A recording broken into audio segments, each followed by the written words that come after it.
I'm sharp like a knife.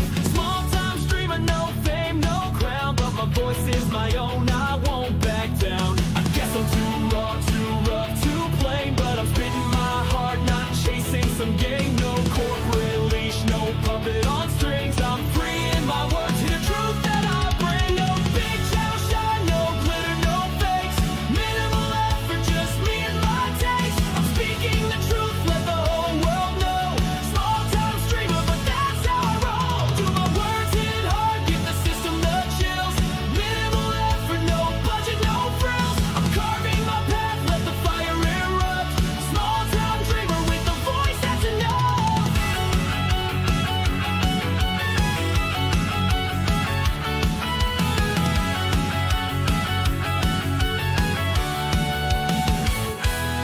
Got a webcam flicker and a beat in my chest. Bass takes in my veins, spilling facts is my quest. I'm breaking the mold, no mainstream appeal. Just a kid with a dream and a heart made of steel. I sift through the data, the left and the right. No bias, no agenda, just seeking the light. They laugh at my setup, my low res stream, but my words cut deeper than the corporate screen. I guess I'm too raw, too rough, too plain, but I'm spitting my heart, not chasing some game. No corporate leash, no puppet on strings. I'm free in my words, hear the truth that I bring. No big channel shine, no glitter, no fakes. Minimal effort, just me and my taste. I'm speaking the truth, let the whole world know. Small time streamer, but that's how I roll. Do my words hit hard, give the system the chills. Minimal effort, no budget, no frills. I'm carving my path, let the fire erupt. Small time dreamer with a voice that's enough.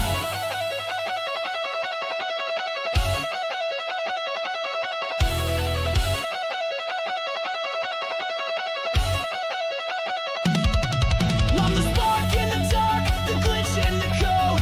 Carving my lane on this uncharted road. Million subs, no viral fame, but I'm owning the truth and I'm changing the game. I'll scream till my lungs give out, till the signal's dead. Every word that I speak is the blood that I bled.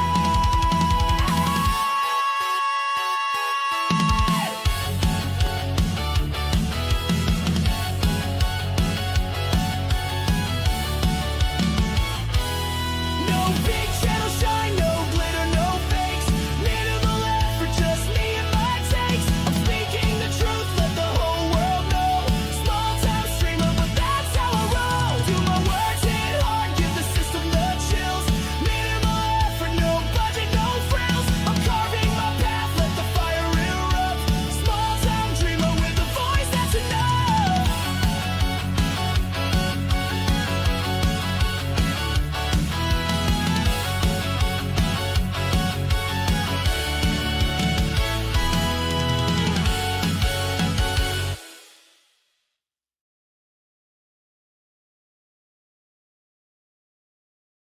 Hey guys, I'm not dead, I'm here. Man, I feel like I'm dead though, holy crap. Oh, happy Monday everybody. I'm gonna give things a few minutes to make sure we're live on all three platforms before we get started here. A lot of news, unfortunately a lot of gaming related but not entirely gaming specific news out here. But a lot of crazy shit going on the last few days, so a lot to get to. Again, thank you guys for being here. I have been very, very busy with personal life, with baseball, with the kids. Hey, DB Wild. Yes, you know me, although it's been a real hot minute since I've had a stream going, I feel like. I've been very, very, very busy, and we'll kind of recap that in a minute. When a few more people shuffle in here, because it's been a very long, very, very crazy few months here, and it's only going to get worse here, and I'm going to explain that in a minute too. But yeah, man, how have you been? Hopefully everything's going good for you. Dude, there is so much insanity, like so much crazy shit going on. I heard something on here. I feel like Streamlabs is freaking out, man. So I'm on Streamlabs right now, and normally when I use Streamlabs, I can sign into the YouTube chat through a little button you can click, right? That's not there right now. So I had to go like circumvent that and go through an actual YouTube browser and then pop out the chat from there to even see the chat. So everything's all messed up here, man. It's totally a Monday, 100%. Also, I gave the dog a bath before I got the stream going. Where did he go now? Gave the dog a bath, and he's black, and he's got black toenails, and so it's very hard to see. So I was trimming the hair on his feet, and I trimmed his toenails, and on like the last one, I clipped it a little too short. So of course, dogs and toenails, when they start bleeding, they bleed a lot, right? And so I got him in the bathtub, got it all cleaned up. An hour later, he starts licking his toe, and it just starts gushing blood everywhere. I'm like, oh my God. So that's part of the reason I'm not even here. I should have been here like 20 minutes ago. I should have had the stream going before 9:30. And there has been one train wreck after another after another. I'm alive. That's about how best I can prattle on about it. Been mulling over how I want to make my next cheap little lyric vid based on Highlander. Ooh, Highlander. Man, okay, so I'm going to admit something about Highlander. I saw the original movie back in the day. Saw the sequel, which was complete ass. Total garbage. I never watched any of the follow-up films or TV series. Like, there was a TV show, Highlander, right? I feel like there was a Highlander show that I think it started after. They made a third movie, right? Because I only ever saw the first two. I don't know. Personally, like, I really liked the first movie. The sequel was complete hot garbage. After that, I had no interest in it. But, you know, Highlander is a cool story. Cool concept. Definitely the first movie is really, really cool. I'll check this out. So, okay, yeah. So check this out. So my daughter, she does these Lego bouquet things right here. Let me switch cameras. Hang on a second. So she's only 10, right? But she likes all like the old lady Legos. So she's got a bouquet of roses we've done. She's got the like a floral arrangement bouquet that we put together. I think she's got 3 of these, plus this one that I got her for her birthday. It's got its own little vase thing it sits in. It's pretty cool. Not gonna lie, I'm kind of fond of these. They're pretty cool. And you don't have to water them, and they don't get smelly, and you don't have to throw them out. Pretty awesome, not gonna lie. Okay, let's go ahead and hop on over here to the main screen. Dude, the weather could not make up its mind. I had my back door cracked, and then I closed it because I heard the neighbor kids. It's like 9:45 at night, and this like 5-year-old girl's outside screaming, running around. I'm like, oh my God, just go to bed. I'm probably gonna have to crack that though. It's just too freaking warm in here. Give me 1 second. Too warm. And I believe we're already at this point where I'm gonna have to start thinking about bringing up like a freaking box fan or something.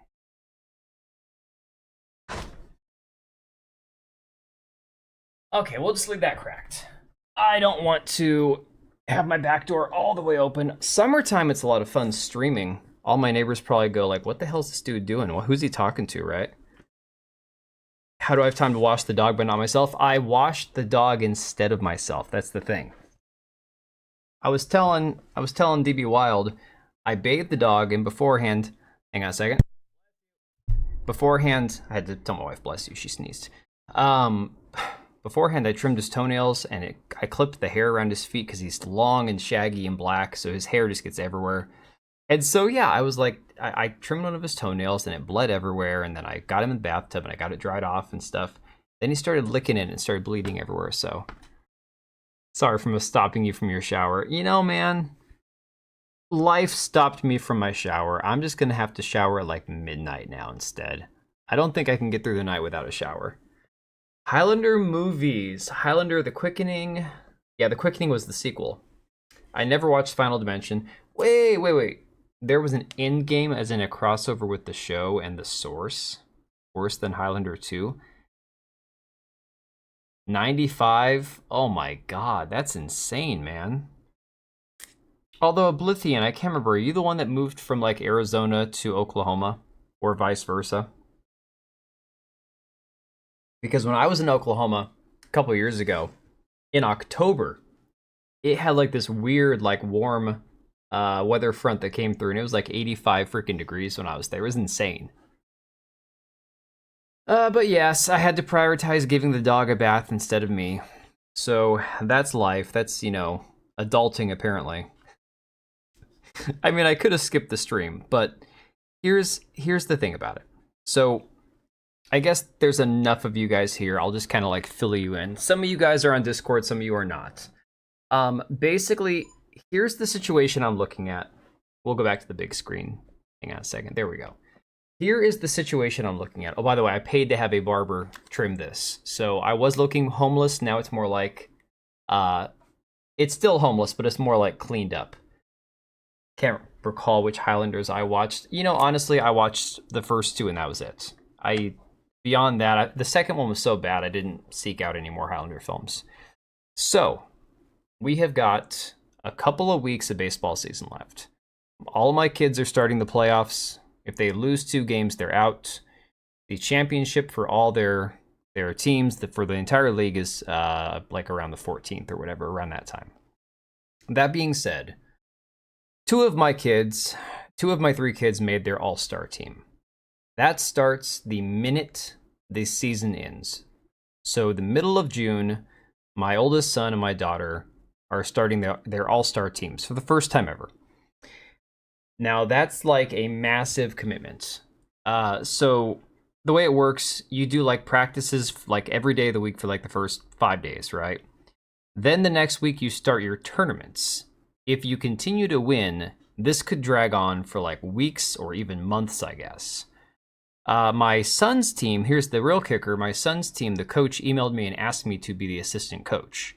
So now it's not just that I've got 2 kids that have these commitments that are going to be like 5-day-a-week commitments plus, you know, games on the weekend, like actual tournaments they go to.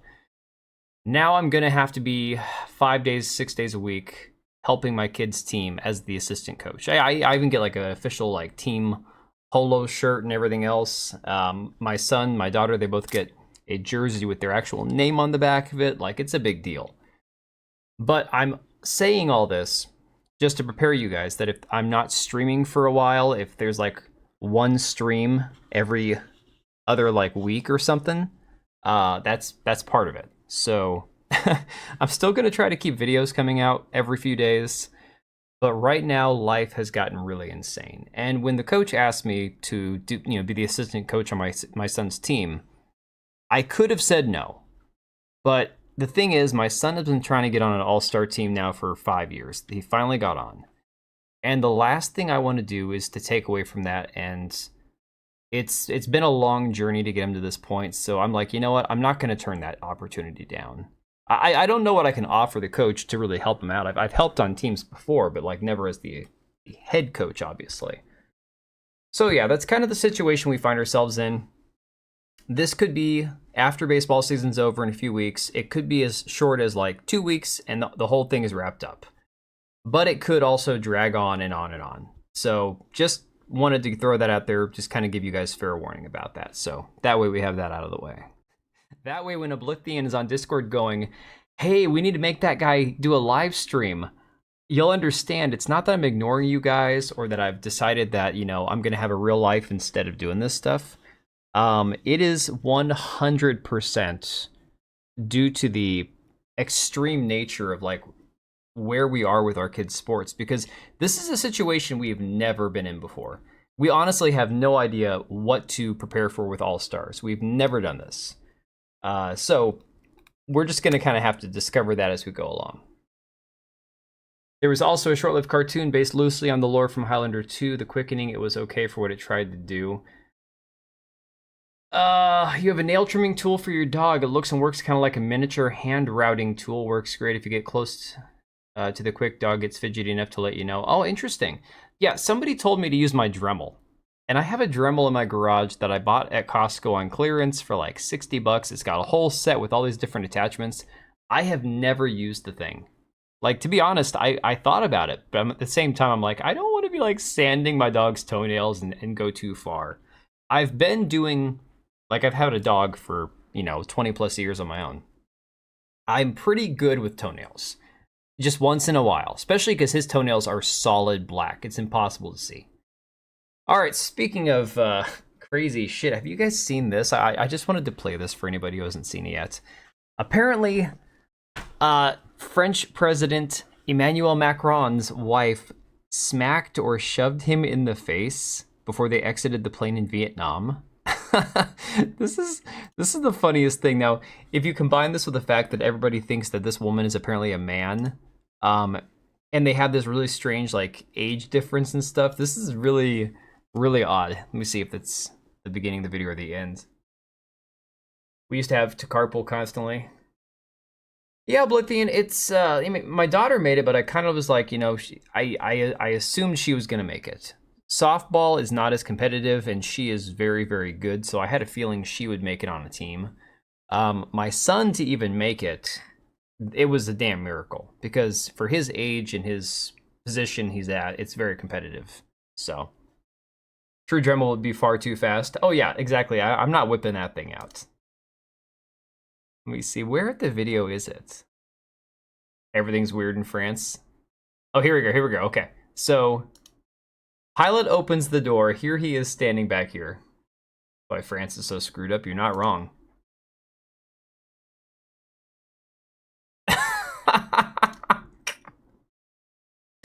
Dude, just watch the close-up and the replay. This is freaking awesome. Here's the shove. He looks right at the camera like, oh shit, hi guys. Oh man. I want to know what they were fighting about. Like, you know that the other presidents and prime ministers around the world, you know that they're just going to be ribbing him about that, right? They're just going to be laughing their asses off. He's like, oh, are we going? No? Yes? Yeah, okay guys, honestly, I don't want to float any crazy conspiracy theories out there and all that shit. But clearly she's like 30 years older than he is. People say she used to be like his teacher or his nanny or something. But she looks a lot like a man, not gonna lie. The variable speed rotary tools are the only ones worth buying. I don't know. I want to know what was being said before that shove, but whatever.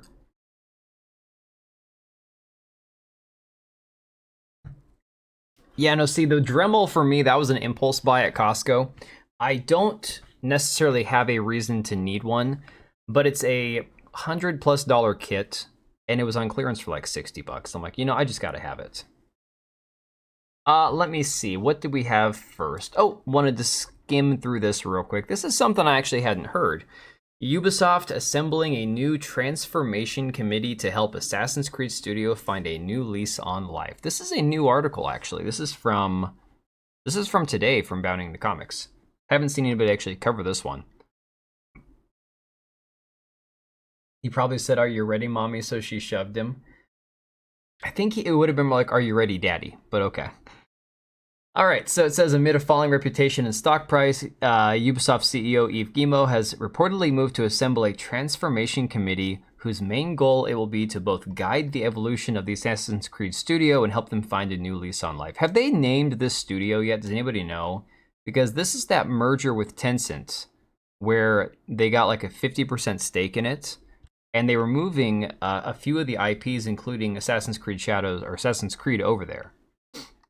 Per an internal Ubisoft email, sorry guys, I am dead ass tired. Like, I'm not even gonna pretend. I am so freaking tired. By French news broadcaster BFM Tech and Co. Nathan Kokmapo. What the hell? What is this name, guys? Help me out here. Help me out here. This name. What? Kokmapo? Good lord. This is why you can't trust the French. They do this just to sabotage us. Have all of us English-speaking people sounding like complete retards. Like, holy crap. The 10-person committee, as handpicked by CEO Yves Guillemot, will spend the next 100 days formulating the best ways to help the studio recover from their recent string of failures and chart a new direction for their future operations. Yeah, the trash studio. I think that's what they're talking about. Because that's the one that got the... What were the other IPs it got? It wasn't Far Cry. What was it? Maybe it was Far Cry. It was Assassin's Creed and Far Cry and something else. Kokamapo? Kokamapo? Really? I think you're messing with me now. Kokamapo. That's quite a mouthful. That's what she said. For the recent string of failures and chart a new direction, we have just passed a monumental moment in Ubisoft history, which, strengthened by this agreement and the success of Assassin's Creed Shadows, will benefit. The success of Assassin's Creed Shadows, interesting way to put that, will benefit from a new lease on life, wrote Guillemot, as per a machine translation. The future ahead demands a new energy and a passion for the games that correspond to the current moment. Notably, one of the committee's members is none other than Yves Guillemot's son. Oh, that's right, they brought back on Charlie. Some nepotism at work here. Who will co-lead the group alongside Ubisoft's chief studios and portfolio officer, Marie-Sophie de Wabert? I don't know. Having previously served as the studio manager for Ubisoft's subsidiary, Horse developer outline. What? I feel like there's some typos over here. I feel like Bounding needs to do a better job with their editor. I don't know if Spencer is the one who does all the editing, if there's an actual editor or whatever, but this is bad. I think this is a typo. Unless that's how they spell it, Howrse. Charlie exited the company in 2021 after his decision to approve the association of Black Lives Matter imagery with the villainous Umbra faction. Oh yeah. So I guess the son of Yves Guillemot got in trouble because he decided to make the Black Lives Matter people look like terrorists. Dude, I remember this now. Oh my God. I remember this. This was a big deal. So this was back 2021, back before I started making YouTube videos. This was when I was just streaming on Twitch, and I remember seeing something about this. Some sort of like minor controversy about it. Wober. I can't do the rolling the R thing. Alongside Charlie Guillemot and de Walbert, I don't know. The Transformation Committee membership will also include Alain Cor. Too many French freaking names, man. Holy crap. Pressed by Kokomo. I'm thinking of like the Beach Boys. You know, down to Kokomo. We'll get there fast and then we'll take... Yeah. Yves Guillemot assured the reporter that his son was not leading the committee, but merely one of the members. However, according to the internal email reviewed by the reporter, the CEO seems to be contradicted himself as he explains therein, to help me bring this new lease of life, I've chosen to propose to my son, Charlie, to participate, had to burp, in the reflections around this transformation of our brands and studios, together with Marie-Sophie de... Oh my God, I hate it. It would probably be Wilbert. I'm going to go with Wilbert. Yeah, Bermuda, Bahama, come on, pretty mama. Again, the Beach Boys suck, okay? I don't understand it. The Beach Boys are truly awful singers. Truly terrible. I don't think there's any like musical talent there whatsoever, but some of their songs are way too freaking catchy. Like, it's inexplicable. I don't understand it. In addition to their vague goal of helping revitalize Ubisoft's operations, Kokomo...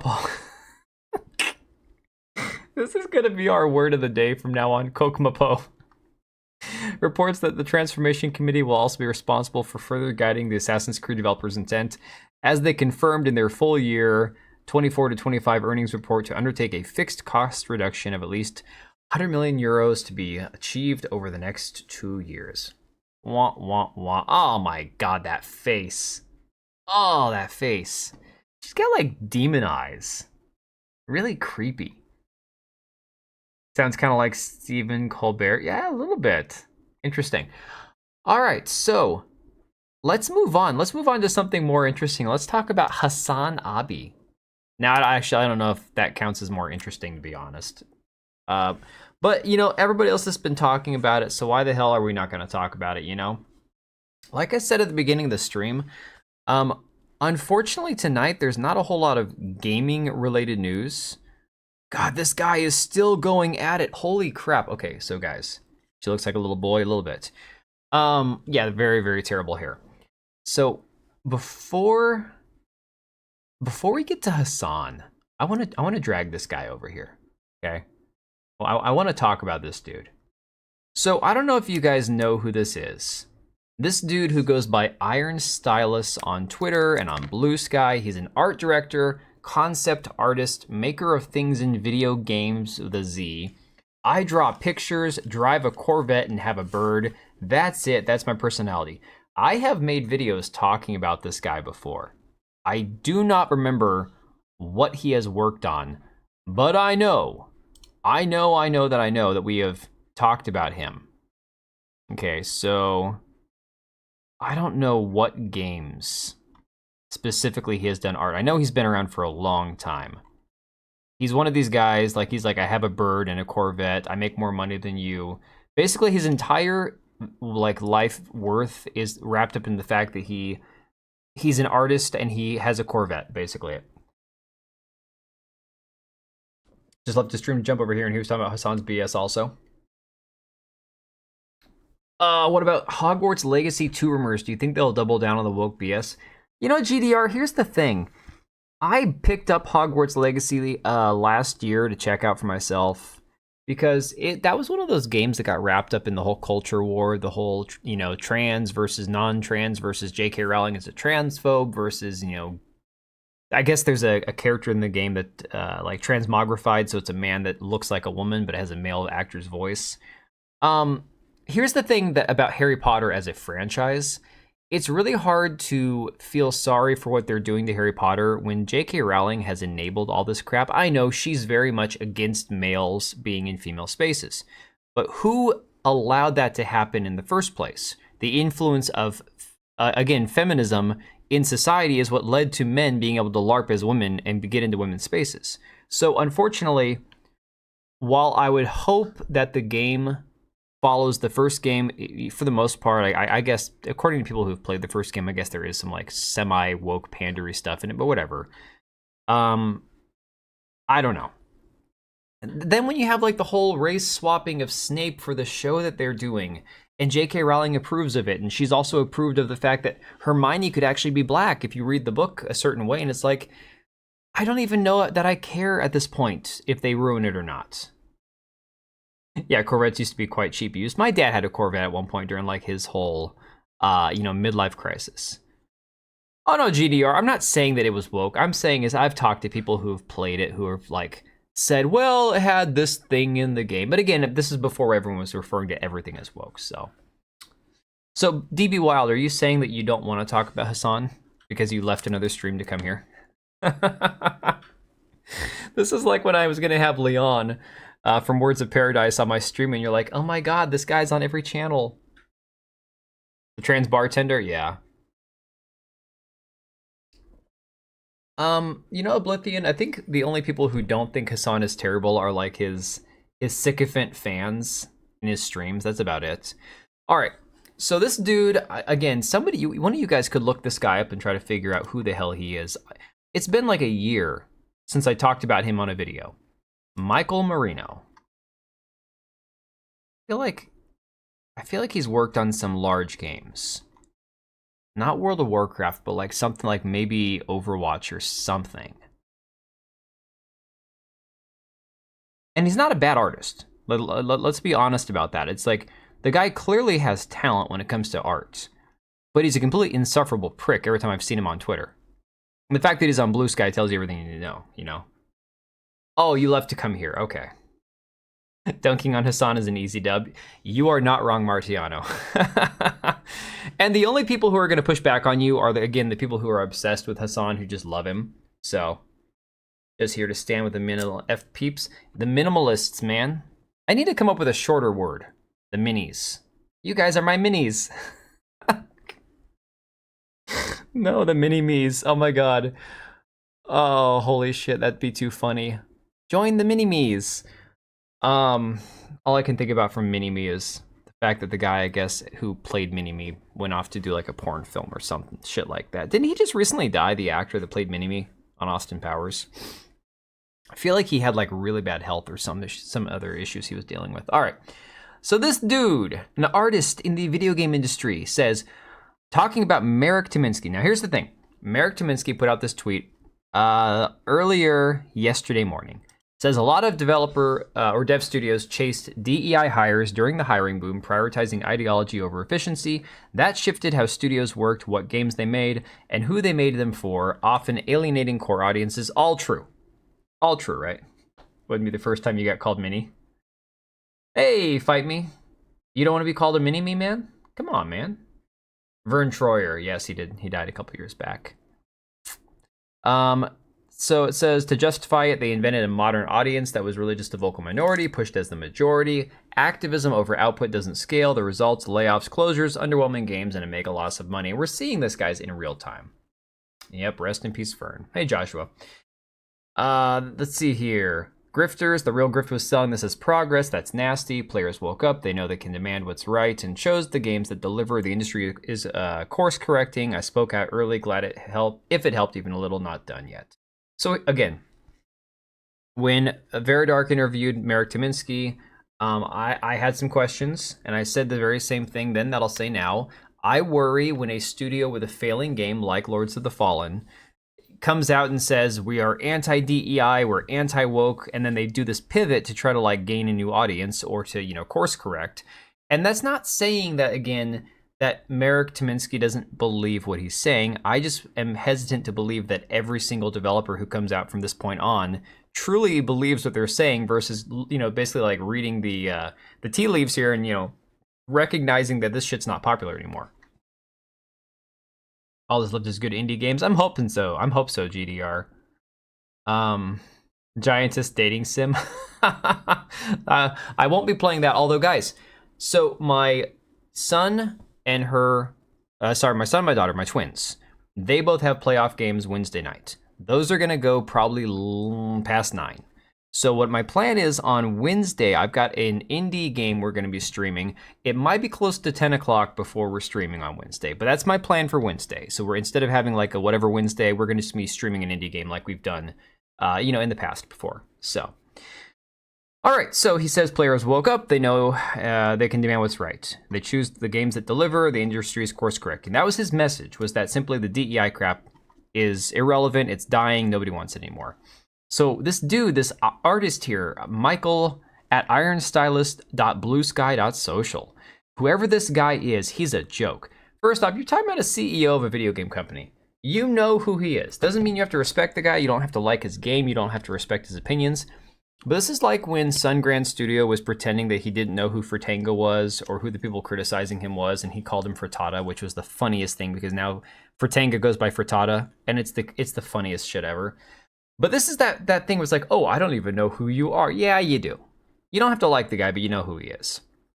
He says, the largest game IPs on the planet specifically source diverse teams and inclusive design in art, narrative, and mechanics. They love to forget that despite their faults, Blizzard, Riot, Epic, Bungie, EA, Naughty Dog, etc. take this route. Names a bunch of studios that have all had issues and all have potential failures on the horizon. Okay? This is not even like the best take he could possibly have. But this continues on and on and on, okay? Retarded still in my fave. I haven't heard that one, but that's good too. Oh, I like Frit in small doses. I get exactly why people don't like him. I get why people hate him. I get why people enjoy him. I find Frit funny. Whether or not you like him is a whole different story.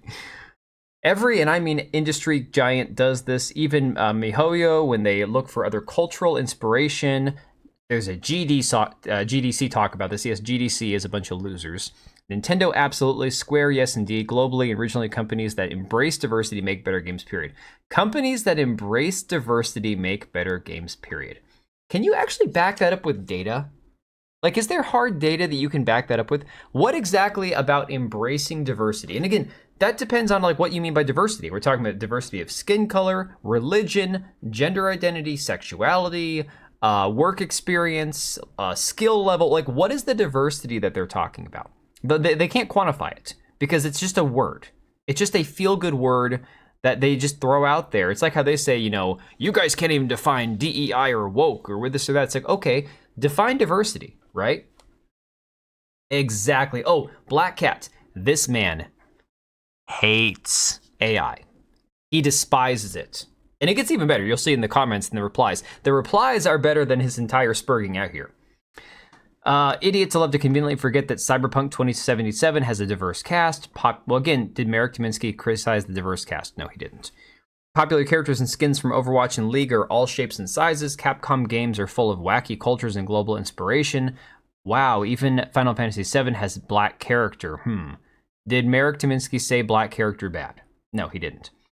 Going beyond games, the largest titles and franchises on the planet, Star Wars, Marvel, Disney, Warner Brothers, all major studios and publishers, despite the stumbles along the way, have incorporated diversity in their products and raked in cash by the billions. Okay, let's talk about Star Wars for a second. And Disney, by extension. Star Wars and Disney both made more money when they happened naturally, when the diversity happened without being forced. Again, who's one of the greatest Marvel characters that everybody loves and nobody cared about his skin color? Blade. You go back to Wesley Snipes' Blade, nobody was questioning why the man was black. There was no uproar about it, nobody cared. Everyone loved Blade. But again, they can't remember that far back. This is all like that whole communist year zero bullshit. Everything is starting now, right? It is patently untrue that woke creates faulty products. No, it's not. It is not. Anytime you lower the bar and make exceptions for people based on anything other than their skill level, it absolutely reduces the quality of what you're going to get. This is completely like retarded brain rot like mentality here. Let's see. The only truth behind clumsy development and release by studios is 100% a manifestation of shitty leadership and the machinations of capital. Okay. This man is truly saying, if you hire 10 developers and 5 of them you hire, not because they're good developers, but because they're black or women, and the other 5 you hire because they're skill. He is saying that if those 10 developers, 5 with no skill, 5 with skill, put together, make a bad product, it's not because of the 5 developers who are bad at their job, it's because the leadership. He is legitimately saying that. Oh, and the machinations of capital. Obfuscation of this fact because of woke is just racism, sexism, and homophobia. Yeah, gamers have a bad habit of buying games because they take so long between titles. Yeah. So you feel like it's that FOMO. You feel like you have to buy it. You know, Black Cat, on one of my posts when I was talking about playing Doom: The Dark Ages, and you said stop giving more money to people that hate you. I remember that. And you're 100% correct. So I waited. You nailed it. And I'm like, you know what? Yeah, I'm not going to pay for early access. And thank God I didn't, because then I couldn't even play it on my computer anyways. So you saved me like $10, man. So I appreciate that. Yeah, and they're not even earth-shattering. You're 100% correct. All right. I dislike these assholes because they corrupt an industry that, when freed from the shackles of capital, can make magnificent titles and properties. Idiots like this guy make crummy products. My own projects wouldn't have a chance if I didn't specifically seek out diverse voices. What does that mean? Your projects wouldn't have a chance if you didn't seek out diverse voices. Are you saying you wouldn't get funding if you didn't have diverse voices because you have to check boxes? Because you're admitting it, the quiet part out loud now. No, you're saying it's because of diverse people these projects exist, which is not true. Nintendo is an entirely Japanese company. If you go to Nintendo Japan, I doubt they have many Pakistani, Black, Ethiopian, Russian, or French people working at Nintendo Japan in Japan. They're probably 99% Japanese, I would assume. That doesn't make the product better or worse, it just makes it what it is.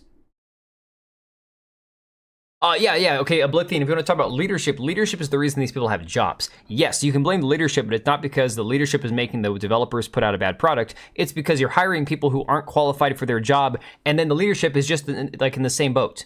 The people getting these positions are also not qualified for the jobs they have.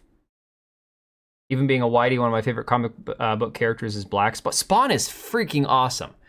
I watched that god-awful Spawn movie back in the 90s or early 2000s. That movie was terrible, but the concept of the character blew my mind. Like, I honestly, Blade and Spawn might be 2 of my favorite comic book characters of all time, and I'm not a comic book guy. But just from the conceptual, like from the ground up, from the way the characters were created to the way that they're, designed, freaking love them.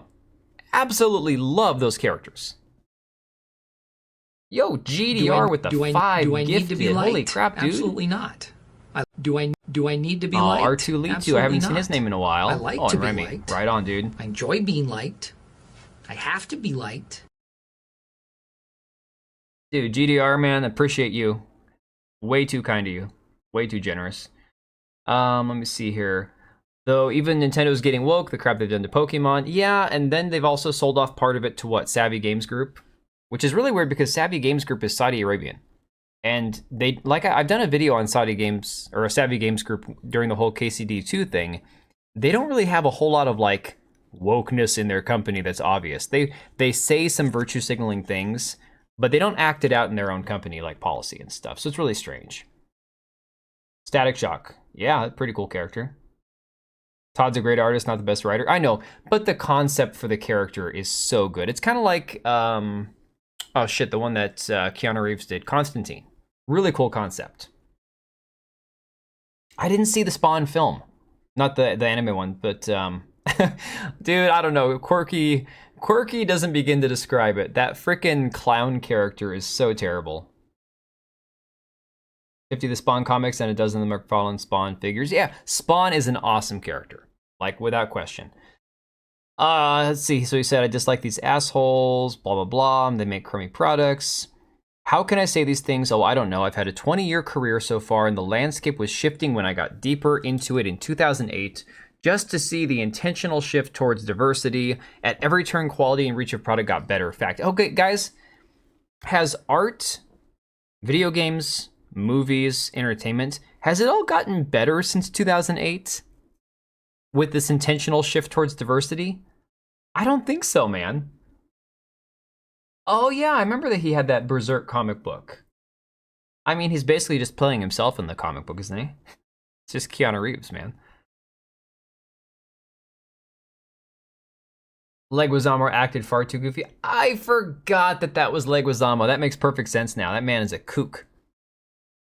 I think this guy is my new arch nemesis, and I am willing to directly compete with this nonsense ideology as my own studio spins up in time. It's going to be a long journey to actually shipping what we have in store, but I can guarantee our methodology is better, hands down. So the guy that wants to say that diversity just makes things better without any explanation. Oh, we need a Bud Light moment? Dude, for real. I mean, we're having it, dude. Black Cat, it's happening. It's just not happening fast enough. Again, we're seeing more more closures of studios, more downsizing, budgets being, cut after, again, games are canceled. We're seeing more and more of this than we've ever seen in the past. It's not hitting hard enough. And I hate to say it because hitting harder means it's going to affect more people's jobs, and not everybody in the video game industry sucks. Let's be honest. Not everyone in these studios is a bad person or deserves to be fired, but the reality is the trajectory needs to change, and people like this are the reason it's not changing fast enough, right? Now, it's really weird. Ian Fish, director of Kingmakers, which I'm actually probably going to try to play when it comes out. It's that medieval game where you can like teleport back in time and you're leading armies, but you've got like a truck or a tank or like a freaking machine gun or whatever. It seems pretty fun. Companies are shooting off their own foot, but the consumers aren't hitting them. They still line up for slop. That is true. Look at Lilo and Stitch. I was going to bring that up and talk about it tonight. Freaking Lilo and Stitch, guys. Everybody's complaining about how Ohana means family, but at the end of Lilo and Stitch, spoilers for anybody who might care, but I don't think any of you guys are rushing off to see Lilo and Stitch. At the end of Lilo and Stitch, the live action, she goes off to college and leaves Stitch in the care of this, or Stitch, leaves Lilo, so Nani goes off to college and leaves Lilo in the care of the state, apparently. I guess some people say that they do it in a way that makes sense, but I don't care. You are changing something needlessly that I would say undercuts the entire message of the film. But again, Lilo and Stitch already made more money, the live action in theater, than the original movie made. Okay? That people are still lining up to buy the slop. There's just unfortunately no way around it. But Ian Fish says it's always interesting to find these parts of the industry that are making ridiculous money. Roblox makes more than pretty much any hardcore game out there. Animal Crossing sold 10 times as many copies as Metroid Dread. FIFA makes more than all of the EA games combined. I don't know the point he's trying to make. Ian Fish is not a crazy dude. He's actually very based, very normal. But he's a developer, so he does interact with a lot of different people. I don't know how his point ties into what this frickin' Michael dude was saying, but whatever. You haven't watched the original? Real Life Fake Wizard had a very comprehensive video on that. Remakes aren't worth watching these days. I don't watch remakes, man. I just don't. Yeah, Martiano, basically they completely just, in the live action, they just completely shoot the shit out of the entire story, I guess. They also cut several characters out of there, replace Nani's character at different points in the movie with like some random old lady they insert into the movie. I don't know. So this person responds talking about Marek Tymiński and says, that's the loser CEO who pivoted his company image to pander to anti-woke chuds for a measly 3,000 player count boost. Lords of the Fallen has been patched more than most games, and at its best, it's gone from a 5 out of 10 to a 6. It's a failure. Just like him, Liza P is better. Now, I have no doubt that Liza P is probably better. I didn't love Lords of the Fallen for what I've played of it, right? But again, these guys are only attacking Marek Tymiński because he falls on the other side of the political spectrum or the ideological spectrum, you know?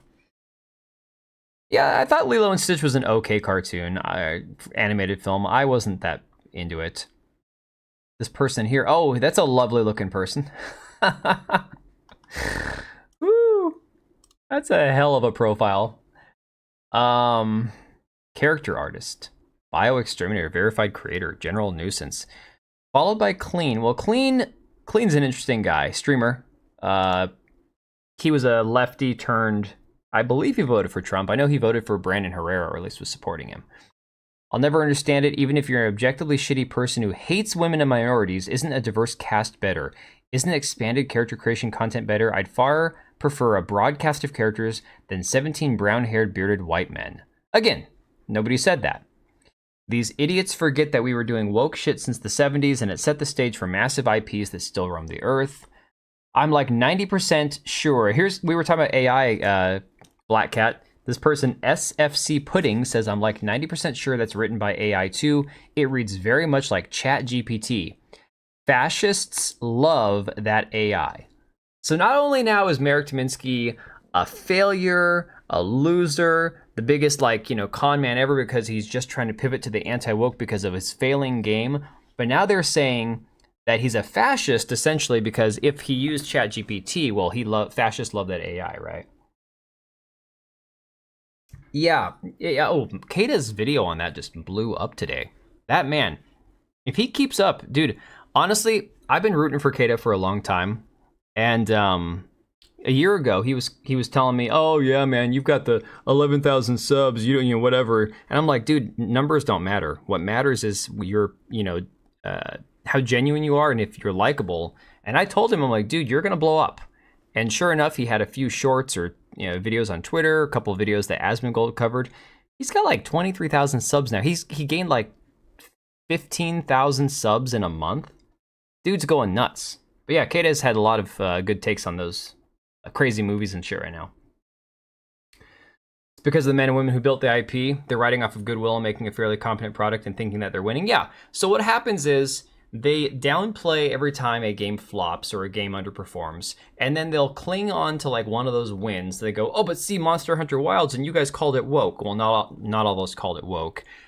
And a lot of people had problems with the game, aside from the game being, woke or not woke or whatever. Like, I guess the muscle mommies were a thing in the game and all the brown characters. I don't know. Like, I didn't play Monster Hunter Wilds, so I can't speak to that personally.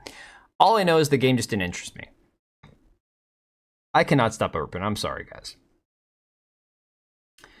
But yes, Martiano, they changed a lot apparently in the live action. Wait, I know this guy. He's CEO of a game studio or something. Yeah, he's some dipshit that rages about woke and then releases a game which has like a 60% positive score. There's a 100% chance he'll see this, get his feelings hurt, and block you. One can hope. This person here says that that's the point, and those studios have been taking L after L. Probably why Marathon has the toxic leadership culture and plagiarism disaster on them's hands. And he says, you didn't read the post as it's stating that the largest IPs and studios on the planet, which all utilize diversity in their practices, are in fact still the largest studios and IPs on the planet. But they're putting out dog shit after dog shit. It's capitalism. It's most always capitalism. Oh my god. Wow. Hey, Tekla. Yeah, this dude's insane. I wish they'd take away his Twitter access. Hexworks is a good studio with some great people. And Lords of the Fallen ended up a great game made by people who took feedback in good turn and acted on it. Merrick is an effing lunatic, and he's not doing the people working for him any favors. I am now only truly learning of his ways. Everything is somehow brown people and women's fault with these effing dweebs. Again, nowhere in his tweet did he mention brown people at all. This guy says, Wow, buddy, bad faith taker, just clueless. He's not saying hiring or adding a black woman or LGBT or whatever person characters activism or woke. He's saying the problem is valuing identity over actual talent, no matter their identity. Your shotgun replies, hoping something lands, are laughable. Michael here says, I had to unmute this just to see this dipshit take. Shame on me. Yeah, this guy's a complete lunatic, guys. He's a complete loser. Through and through. Somebody actually tagged Merrick in this. I want to see if... Where is this one at? He probably hid the reply.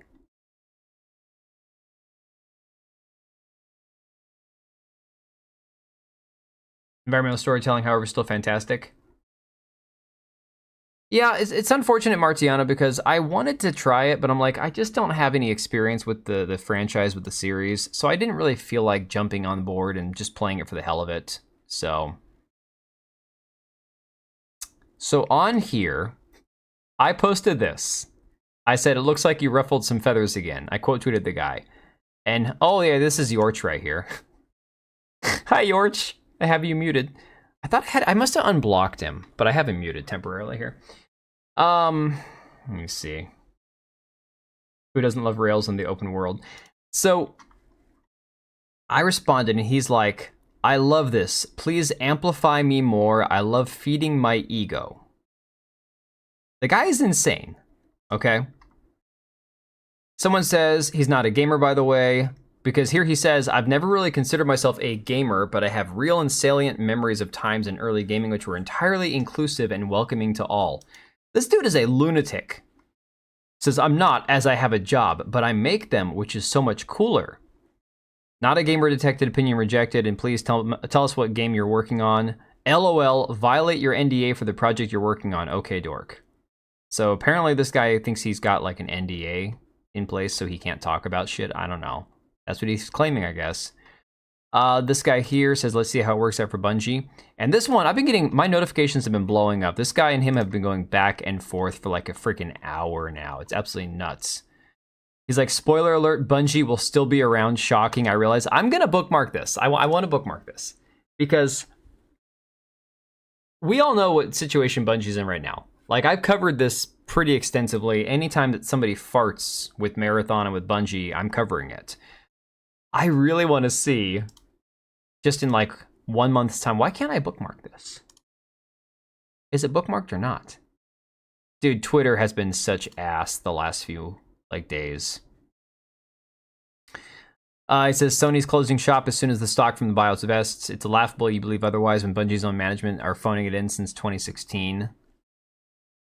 And yeah, they've just been going back and forth. Literally, my notifications between these two have been blowing up for like an hour.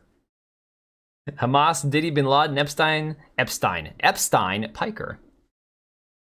They shutter a Bungie, it'll be embarrassing. It'll be fitting. I don't know if they're gonna do it or not. Let's be fair. I don't know. But it would be funny. Like, I've known better people who have lost their jobs attached to studios, like that guy I know over at Deck 9 who lost his job after Life is Strange 2, like, completely shit out, you know. It just petered out. But, you know, he was a nice guy. He was cool. He was a decent person. But I'm hoping he got, you know, work somewhere else. I don't know. I'm secretly a genius, but I put an NDA on myself for that. Pretty clever, yeah. Well, here's the thing, Tekla. He's talking about how he's going to be opening his own studio and how he's going to be launching his own game, and now he's talking about an NDA. It's like, if it's your studio and your game, like, what game are you working on that you have an NDA? It's like, dude, you're full of shit, man. All right, so let me get rid of these real quick. We don't need that. We don't need that. Here we go. Hey, NS, you're here just in time, man. Just in time. As of May 24th, when I see someone with Blue Sky, I immediately ignore them. No, what I do, when I see them on Blue Sky, I go on my troll account on Blue Sky and I follow them. Now, the thing, guys, did I freaking tell you? I'm sure I told some of you guys. Okay, here's something crazy. I don't ever go through the detailed, like, trying to like track down someone's IP address and IP block and this and that, right? I'm not that tech savvy. I know basic things, but I don't take the time to do that kind of shit. When I talked about that producer for from Bungie, the producer of Marathon, the guy over on Blue Sky, that Prince Zizou dude that has like the super gay profile picture with like the pride flags and stuff. And all he posts is like gay shit on Blue Sky. It's really disgusting. It's like constantly like retweeting like gay stuff. I talked about him on my channel, not logged into my account, but somehow he got my IP address and blocked my Blue Sky account without even knowing which account it was. I'm like, okay, that's kind of crazy because I'm blocked on there. And I never interact with him. I didn't follow him. I didn't show my username on the video, like nothing. An observation. You're wondering if you can upload it to YouTube? Oh my God, let's see. Let's see what you got. No, don't show me what you got.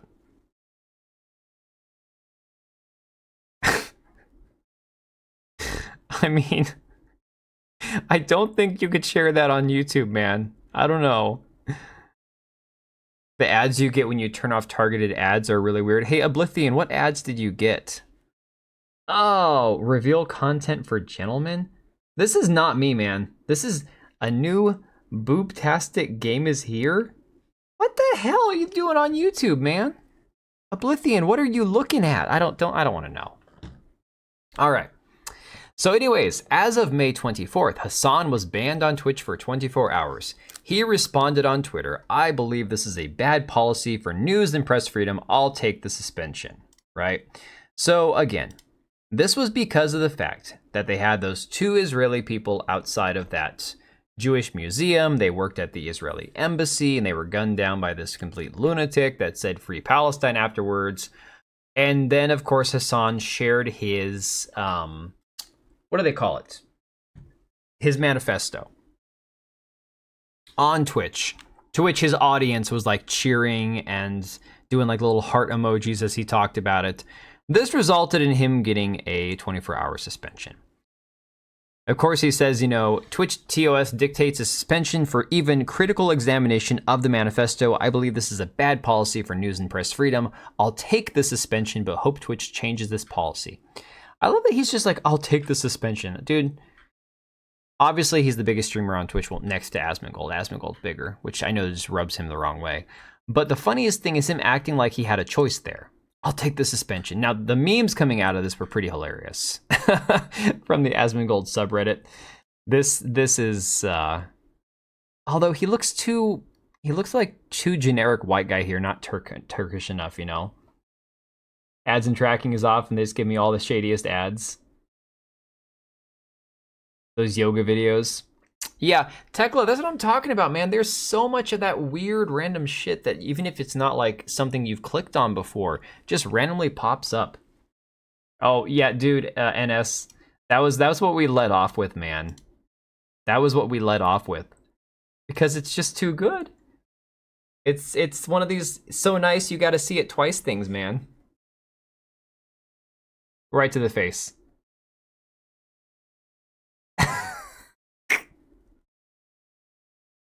The slow motion. Oh shit. Hi guys. Yeah, oh man, so good. Oh, that will never get old, I swear to God. Where are we at? All right, so following Hasan's ban, Twitch will be clarifying their stance on the terrorism clause in the community guidelines before versus after. So it says, terrorism and violent extremism promotes unlawful violence and spread messages of intolerance. Twitch does not allow content. And then I guess they cross all this out. Twitch does not allow content that discourages or condemns terrorism or violent extremist actors or acts. Hang on a second. Wait. So they legitimately changed this to say that they won't allow content that discourages or condemns terrorism. What the hell? They could say, Twitch just doesn't allow content discussing terrorism. They could just say that and then leave it up to the creator to be like, maybe I don't want to touch this story. Why would you actually say Twitch doesn't allow content that discourages or condemns terrorism? What a retarded thing to say. Holy crap. Because, yeah, the previous one used to be, won't allow content that depicts, glorifies, encourages, or supports terrorism or violent extremist actors or acts. This includes threatening to or encouraging others to commit acts that would result in serious physical harm or significant property destruction. Display or link terrorist or extremist propaganda, including graphic pictures or footage of terrorist or extremist violence, even for the purpose of denouncing such content. They didn't need to change it. It was perfectly fine the way it was. Context of Hasan, everything related to that drama is how every single time Tectone sees Hasan on his stream, he gets super pissed off by the size of his tiny head. See, Hasan and I have got opposite problems. My head's too big. Besides the fact that I'm going bald. But my head's too big for the size of my body. Hasan's is too small. It's like, we need to...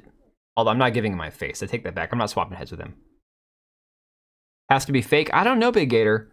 One of you guys could go check right now. Here's the thing. There's not even a proposed community note on this. 115,000 views with no proposed community note. This is probably true. I mean, maybe not. I don't know. But typically the way these kind of things work, especially with drama alert, I've community noted drama alert before. I'll community note anything that I know is bullshit. I'm probably one of the few people on Twitter that has community notes that doesn't like pull their punches. It's like I've community noted Grums, I community noted JDA, well, because he's an asshole, so he deserved it. But I've community noted people that I follow that I like, but if they're wrong, they're dead wrong. You know, it's not okay to promote it now because, again, you may not link to it, include graphic pictures or footage of, again, extremist violence, except for the purpose of glorifying or encouraging such content. So, yeah, you're not allowed to use any of it. Basically, they should just say no discussion or footage of terrorist content on the platform. That would be the really easy answer. Trigger Point says rare ADLW, and I don't know. I don't remember if you guys... I don't know if you guys remember that the ADL came out right afterwards talking about Hasan and basically saying, well, this gamer is talking to his massive audience, and it's like, oh my god. So the ADL has already gone after Steam for Pepe profile pictures and Pepe emotes, right? So the ADL trying to link Hasan to gamers and then use this as some sort of like anti-Israel propaganda or propaganda, like pro-Israel propaganda. I'm sick and tired of hearing about the ADL. Like, they can go screw themselves. Again, I thought it was funny a few days ago when the ADL was going after Hasan. It's like two retards fighting each other. But now it's like, I don't know if I want to say it's an ADLW, you know? From what I know, condemning was added as well as became Twitch wanted to cover base with ironic coverage of such acts like, oh my god, look how bad that guy is, wink wink, stuff like that. You know, NS, the problem is most of these platforms, you wouldn't need to put like very specific language in there if you had enough human like resource people available to like, even if you can't like keep tabs on all the tiny streamers, the big guys like Hasan. Hell, Dan Clancy had a video, the CEO of Twitch, had a video like last year of him and the entire staff at Twitch singing Hasan happy birthday. Okay? Like, they know what he's saying and what he's doing. They know when he's using that, you know, coded language or trying to be ironic or whatever. He skirts the platform as much as anybody because he has the ability to. And this, of course, happened a couple days ago. Asmongold doesn't think it was a good idea for Hasan and his mod team to wipe their Discord after the museum shooting. Yeah, this is crazy that they even did that. Progress and more data. Oh my god. Wow. I mean, I'll be honest. Tekla, don't make me root for Hasan, man. Come on. I probably would not have done this. I would have just gone through and just word filtered and removed the posts individually. Like, I'm thinking about this, like, logically, like, if I was one of the moderators for the Discord, because why? Because it makes them look guilty. And also because people have already logged everything. Oh, Big Gator, I know. I hate the ADL. Trust me. Like I said, it's like two retards fighting. It's that situation where it's like, you know, it's not even like the enemy of my enemy is my friend. It's like both my enemies are fighting. I'm just gonna sit back and laugh. But yeah, I don't love that they're trying to connect Hasan to Steam or to Twitch or to gaming as a whole. Because again, the ADL getting in the middle of all that, not a fan.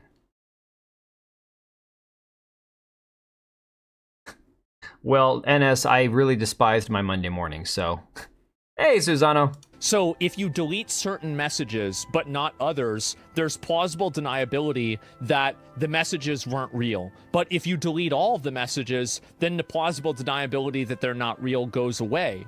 And so, like, again, you have to think 2 or 3 steps ahead in how to manipulate the public conversation. The ADL used to be kind of sane. I already skipped my shower today. I can root for Hasan a little. I don't want to do that. I have a people I hate fatigue. It's a shame I cannot reshape the world in my eyes. No, NS, I think sometimes it's a good thing you can't. I mean, I hope you would take pity on me and not consider me one of your enemies if you did have that power, but it's probably a good thing you don't. This was a mistake for them to have nuked the entire thing, okay? Deleting evidence, well, it's probably not going to be used as evidence. Everybody knows why they deleted it, right?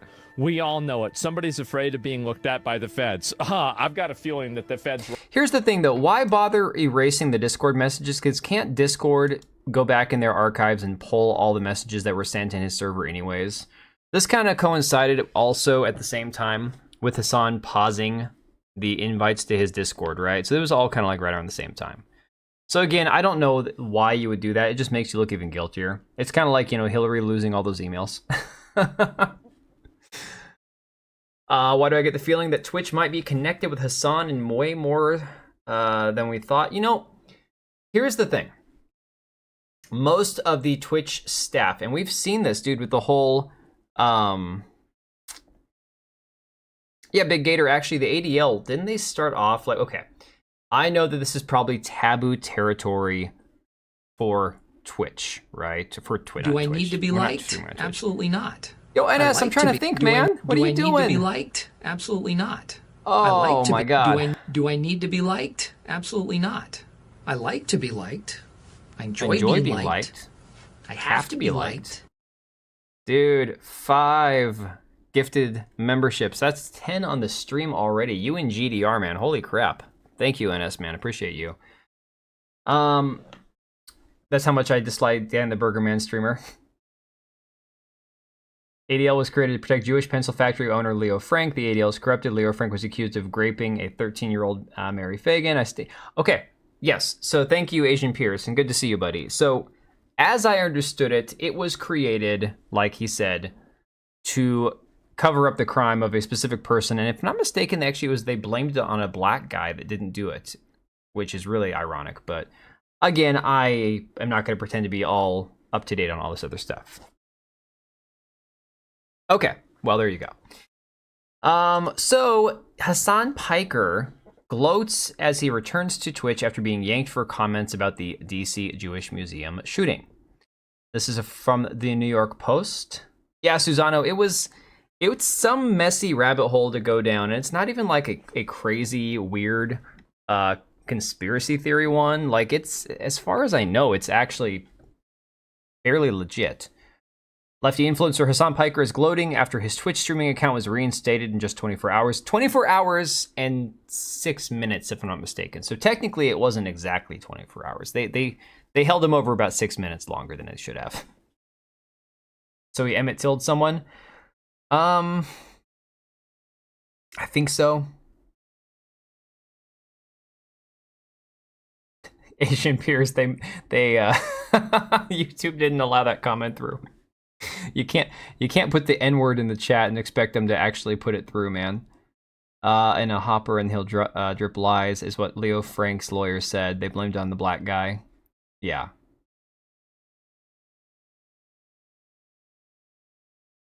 What did Geekazu say? Did it censor Geek also? I can't see his last chat, his last comment. Oh, you're trying to finish Kazan. Already have 55 hours and only beat 65. Dude, I've only got like 8 or 10 hours in Kazan. NS, was your comment eaten as well, again? Yeah, it was. Imagine the crime being so obvious that a jury made up of the KKK looked at the black suspect and said, nah, he's not it. Yeah. That's pretty crazy. Could it be Twitch is getting money from Hasan's uncle's company? Is Shank Uger. Cenk Uygur and the Young Turks, are they really worth that much money that they could influence a company owned by Amazon? I don't know. Maybe if it's going directly in someone's pockets like Dan Clancy or the staff at Twitch, maybe there could be some corruption there. But I don't think it's a matter of like Twitch as a whole being influenced by Cenk Uygur or any of the rest of them, because again, Twitch is owned by Amazon. The company itself, although it hasn't made money in like 10 years, it hasn't made money since Amazon bought it, I know that. I don't know that they would necessarily be susceptible to money because, again, Amazon owns freaking Twitch. Their flagged comments but not fully gone? Oh, okay. Interesting. No, I know Twitch is not Amazon. Twitch is owned by Amazon, though. So again, in a roundabout sort of way, he was worth 10 million before Hasan became a streamer. He practically gave Hasan his career. See, I knew that part. I knew that the only reason Hasan even was relevant was because he started on the Young Turks. Let's see. He suggested last week's murder could have been a false flag. I mean, I saw the clip and he did say it resembled one. I mean, I don't even necessarily disagree with him there, but that's neither here nor there. That doesn't change the fact that 2 people, died. Oh God.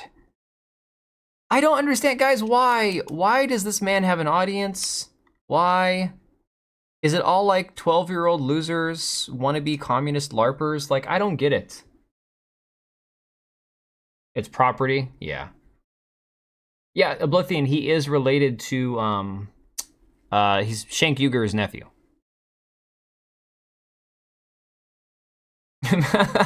Kazan takes 35 hours to beat, so maybe it's a me problem. I don't know, man. Maybe like if I actually went back to that game to try to beat it, it could be you've done work for Amazon in the past. Amazon's pretty hands-off. Yeah. Well, the only thing about Amazon is the fact that they bankroll Twitch is mostly my point. Just keeping the faults on Twitch. We'll keep the faults on Dan Clancy as well. Hey, Gamer Empress, how's it going?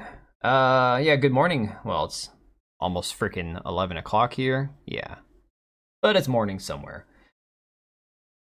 Hard to believe he wouldn't disown him for being a tool. Well, Cenk Uygur's a tool also, though. The thing is, Cenk Uygur now is like he's reading the tea leaves and going, oh, it's time to switch sides, essentially. That's why he showed up to what, the RNC or something, or Turning Point. Cenk is just trying to switch teams while it's, beneficial. Cenk is an actual grifter. If you want to talk about somebody being a grifter.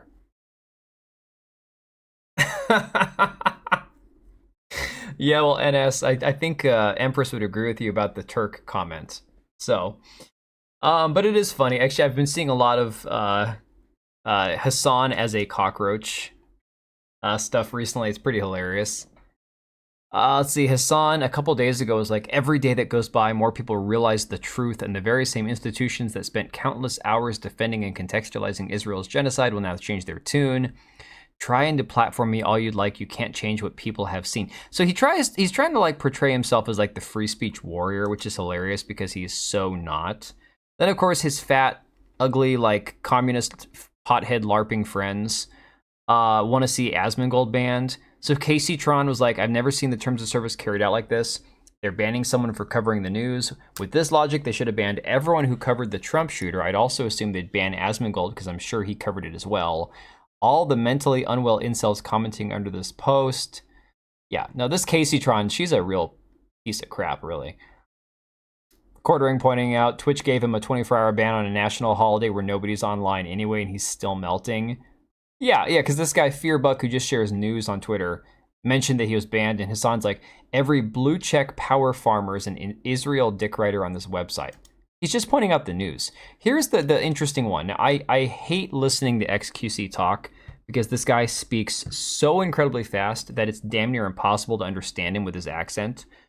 But he talks about how apparently the big streamers get banned to where it benefits their schedule, I guess. Just let me play this here. To take off. Okay, chat, guys. I will leak, guys. I will leak a secret. I'm gonna leak a secret. Ready, chat?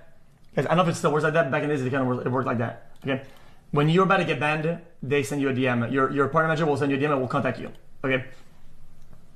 I swear to God, this is not on like 1.5 times speed. This is just how quick this guy speaks.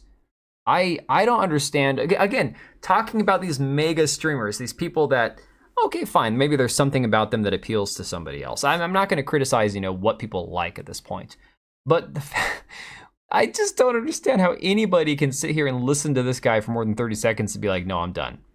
It's like when people complain about, Fertanga's voice and be like, oh, I can't stand that guy. I get it. I get that there are things people do and say in their different, sound of their voice or the way they speak or, euphemisms or expressions they use too often or whatever. I get that.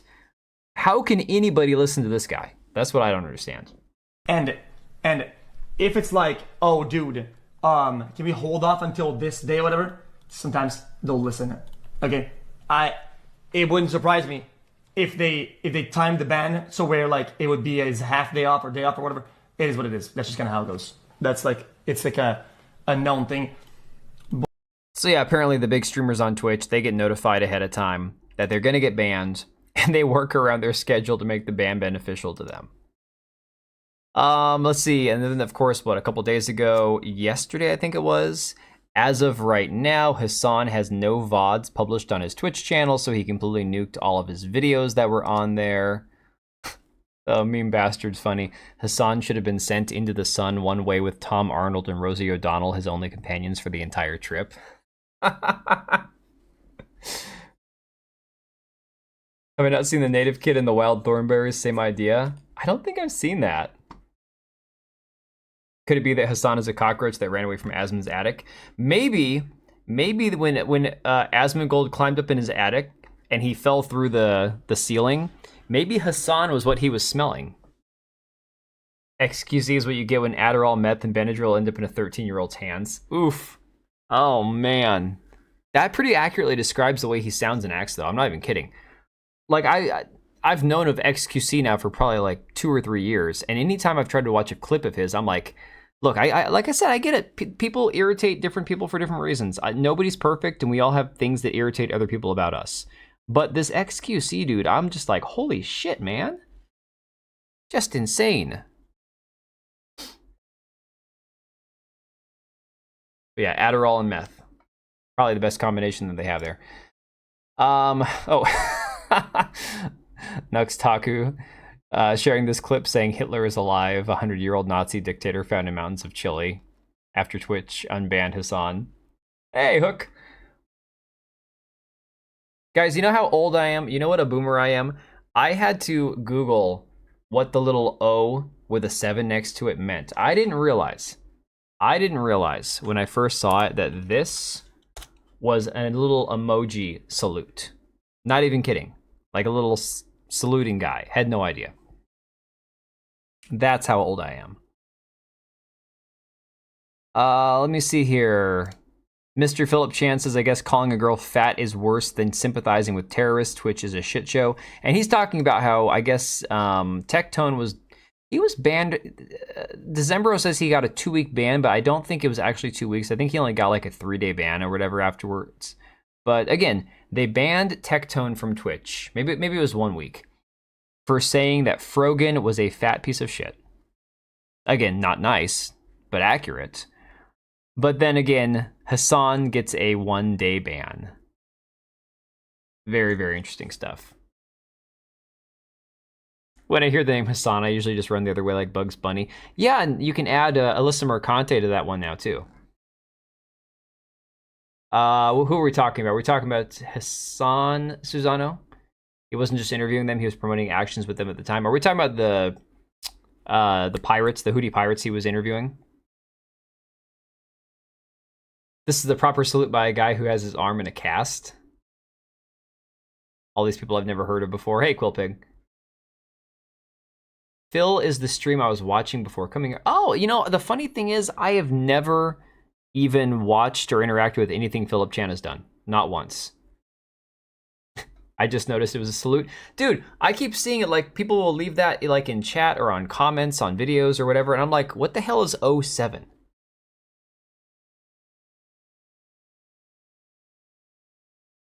Very rare occasions I need to torture myself. I watch Ben Shapiro and I watch him at 2 times speed to try and challenge myself. Oh, man. More than just those cats, yeah. Dude, honestly, Honestly, I would probably consider, if I had time, making a YouTube channel for my cats. I made an Instagram for them like a few years ago when I was bored. And I would just like, because I had so many freaking pictures of my cats, I'm like, I should just upload those to Instagram. So I did that, and I haven't done shit with it for like probably like 2 years or something. Mega Man X holds up. I never played it. Last time the ADL opened up Nosferatu's cask, it was for Kanye, and how'd that turn out? ADL feeling weak now. They can't push their weight around enough for Hasan. Hasan also runs away from Alyssa. Yes. Oh my god, that video is still epic. She was so freaking desperate to talk to him, and he was like, nah, man, I'm good. All right, what do we talk about next? You guys want to cover the whole Adi Shankar thing in Devil May Cry, or do you guys want to talk about Cody Dennison getting canceled from the convention he was going to? Because I've got both topics brought up here. The only reason I ask you guys is because it's already 11, and I'm not sure how late we're going to go. You know, an 8, 3 equal signs, and a capital D is. Yeah, hang on a second. I know what you're thinking of, but that's yours. That's not mine. See, this one. Crap, which one is this? There we go. See, DB, this is mine here. All right. Yours might only have 3 equal signs. Mine has like 7. So. If I'm going to become a streamer, I'm still going to avoid Twitch. Dude, okay. I have said this for the last 2 years now. I have seriously contemplated nuking my Twitch account, right? Did I cover Andy Pants Gaming getting his links for his game taken down? No, because I don't care. Andy Pants is a retard. Andy Pants, he can honestly do whatever he wants to. He's got a big enough audience. If he wants to, you know, fight that fight and put out AI slop video games and then scream like he's a victim, I really don't care. That's a very thin schwank. So you're going for girth over length, huh? Andy Pants has Fandom Pulse writing articles for him, you know, rallying to his defense. The two of them, him and Fandom Pulse, they're made for each other. They can all do that together. Oh, wait, how'd you get the 3 lines? What is that? You want to talk about Cody? Yeah, let's talk about Cody. Yeah, no, so honestly, I've thought about nuking my Twitch account just because it's just not even worth having at this point. It's more just the fact that I have it, so I don't know. I have it, so why not use it? That's kind of the way I've been thinking about it. I'm only on developer channels. Whilst they code, it can be useful, but it's too much drama content over there. Wait, developers? Drama? What? What are you talking about?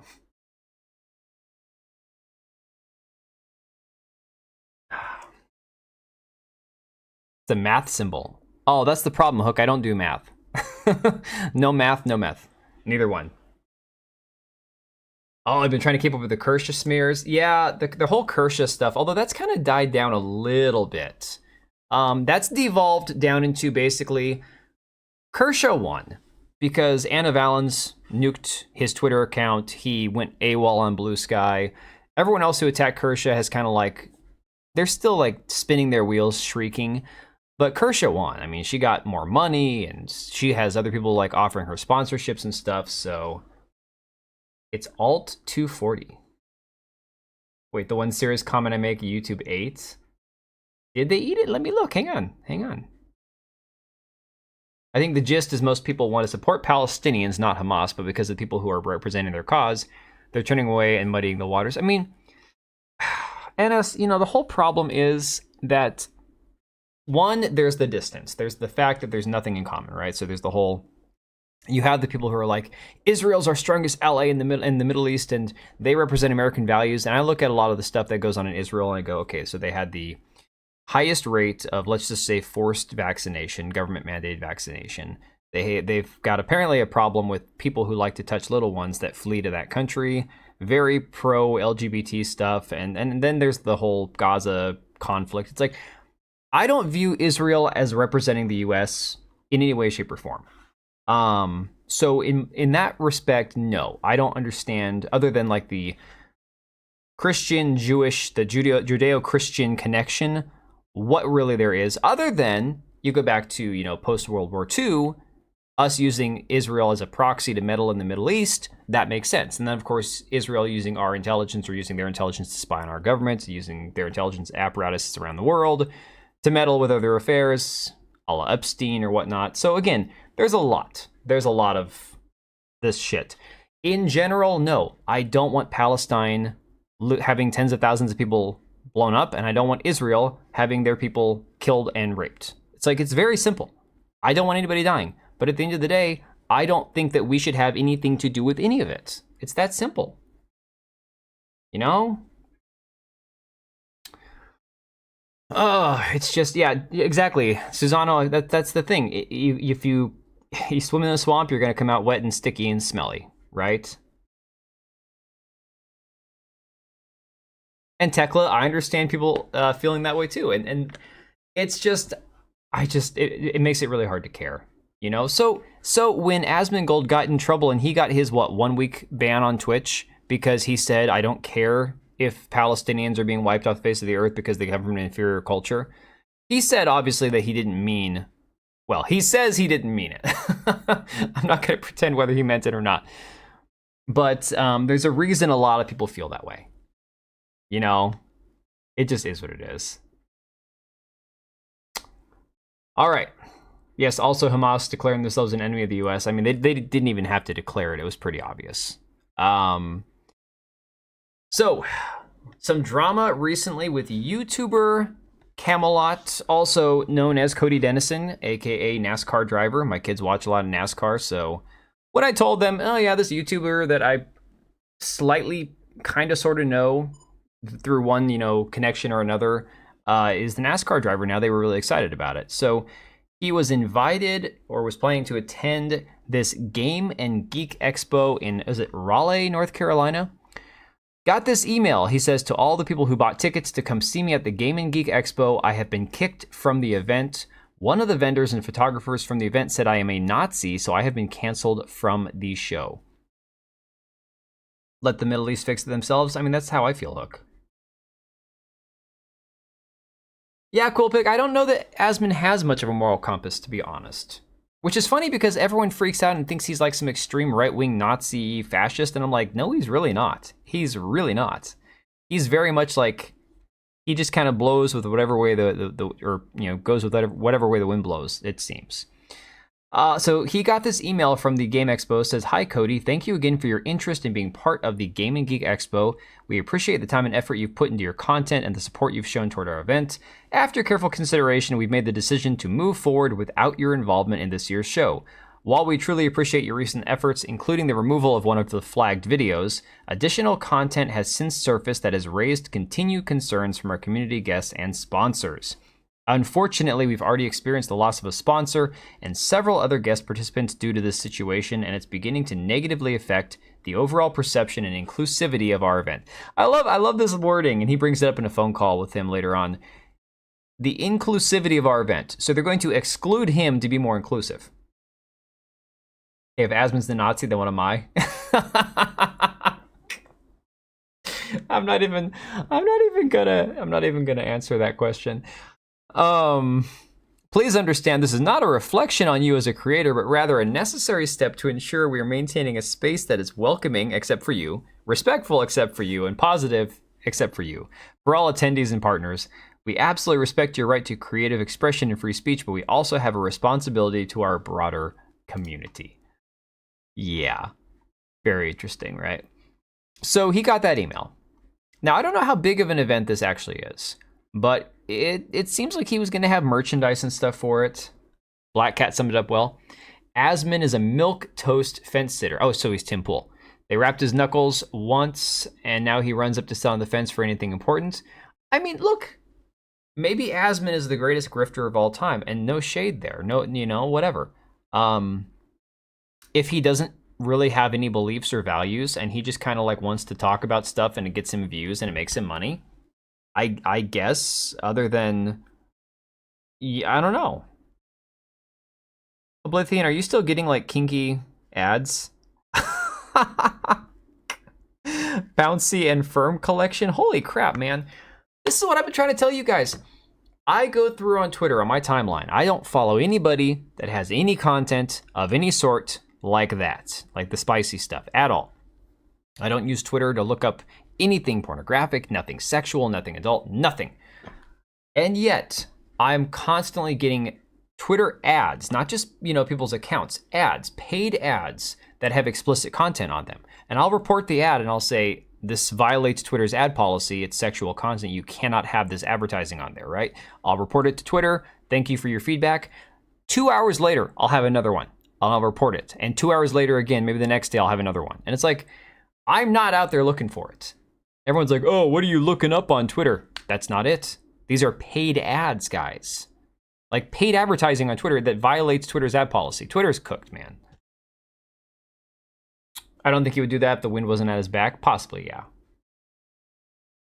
There were a lot of Bernie bros who turned right-wing over the last few years.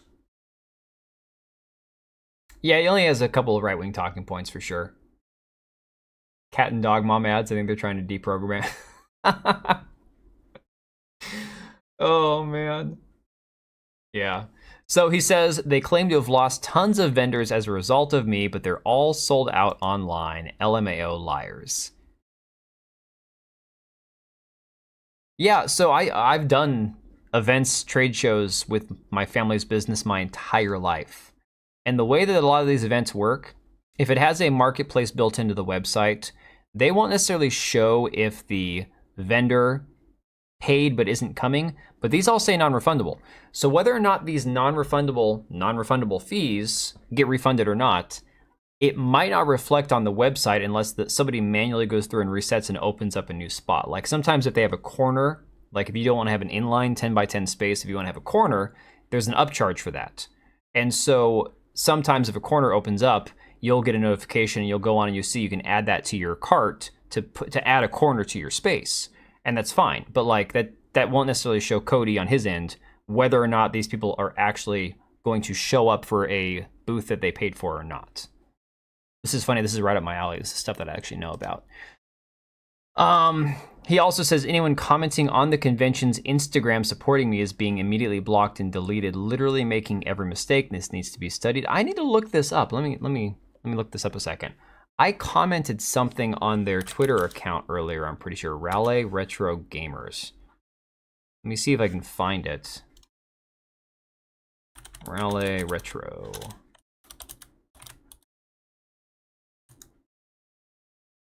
Go figure, it's trending.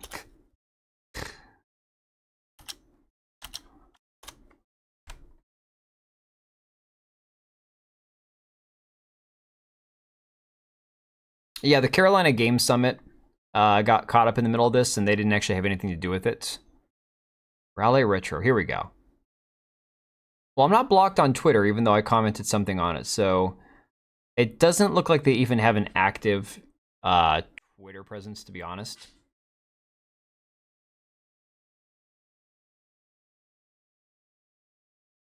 Yeah, Empress, it's funny. It seems like pretty much anything goes on Twitter unless you say something like, here's the funny thing. I said that cisgender is a slur, and I got my post hidden because it violated Twitter's policy against like hateful speech or some shit like that. And I was saying, no, cisgender is a slur. You can say certain words and get away with it, and then other times you can say a word and it'll get flagged even if it's not offensive. It's the weirdest thing. Let's see, an issue with both my RP and DPM that they're not focused on potable water. Potable water? What are we talking about? Susano, I don't even know what you're talking about. Oh, the Democrat Party kind of effed Bernie, yeah. I love how I report not only policy violating ads, but criminal ads, and they just keep running them. You know, Blithian, that's the situation I'm in. Every time that I report an ad that doesn't belong, I feel like it just filters more into my timeline. I don't understand why. Hey, no spoilers for Expedition 33, guys. No spoilers. Okay? I have not touched that game in probably a week, and I'm still only a few hours past Act 1, so... Oh, we have shortages that matter. Okay, yeah. Could be a non-contextual ban on cisgender, as that's their word. I don't know. The thing is, Hook, I'm sick and tired of Twitter with what it is currently in its iteration that we have to deal with without any human oversight whatsoever. Like we were saying, somebody said Twitch is loaded full of support staff that they don't need and it's bloated. I think that was NS that said that. And to some degree that's true, but they're all like the lunatic lefties and they don't care about being there to support. Like if you need to reach out to somebody as a smaller creator, they're not there for you. They're there for the big guys. Whereas Twitter has zero customer service. It's all gone. It's done, you know? What, David Boreanaz, was it some AI thing? Oh, interesting. So let me see here. Since then, there have been other people who have come out and said that they're not going to attend the festival as vendors, the expo. Retro Wolf on YouTube says, I've made the decision to cancel going to this convention. To anyone that was hoping to see me there, the next convention I will go to is the Southeast Games Exchange, and I hope to see you there. Actually, I think Smash is going to that one. Snowball Effect, Pac-Man case has dropped from the Game and Geek Expo, getting nearly teary eyes from all the amazing support. It says, hey sir, you may not know me, but I go by Pac-Man case on YouTube. I made the decision to not attend the expo due to the controversial removal of yourself as a creator. Don't know the details, but I definitely don't support censoring free speech. Not sure if I was missing anything, but I wanted to reach out. There was one other one too. Yeah, this guy here. It says the train keeps rolling. Saturn Steve is pulled out of the Game and Geek Expo, citing disappointment and censorship. The funniest thing, and he talks about this on a phone call with the president of the Game Expo here, is the fact that this guy is all about like, oh, well, you know, I don't have the money to afford, you know, a boycott, and I have to try to keep the majority of people happy. But it's like, you've already got people who are pissed off who are not going to be at the expo. Then you got people who are pissed off now who aren't going to attend the expo, and people who were going to be vendors or, exhibitors there who aren't going to go exhibit. So basically, they've shot themselves in the foot. In this whole, like, oh, we're trying to be inclusive and we're trying to appeal to the majority of people, basically, you're going to be, like, pissing off everybody. This is consequence culture. It feels like it, right? You like Retro Wolf's videos? I've never heard of Retro Wolf, but again, YouTube is a very, very, very, very, very big place. We don't work for them, that is, they work for us. Fault lies with the Congress and the Senate, failing to do their duties. Yeah, for real. Just dead name cisgender and say straight. Quillpig, I was trying to make a point. About it just by saying the word, and I got the warning when I'm saying cisgender is a slur, because apparently I used a slur by saying it's a slur. It doesn't make any sense. Don't even know what this expo is. I had never heard of it. I mean, my brother's in North Carolina right now. He was gonna see if I could go to his wedding in June. That's not gonna happen. No, I was saying earlier in the stream, guys, with 2 of my 3 kids making the all-star teams for softball and baseball, that starts in mid-June, and then I am helping coach my oldest son's all-star team, and that's like a 5 to 6 day a week commitment for as long as they go. It could be a couple weeks or it could be a couple months.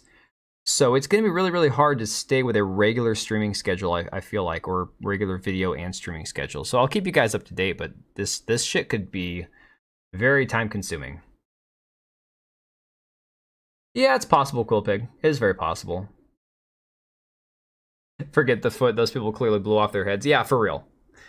So, I wish somebody had actually clipped parts out of this, because honestly, he even shared Reach Out here for refunds. I wonder if somebody clipped any of it. Let me check the quote tweets, because there were some parts of it that I thought were really worth listening to, but I don't want to have to play the entire thing. Brave browser is so retarded. Anytime I try to open an X post on an additional tab, I have to refresh it afterwards.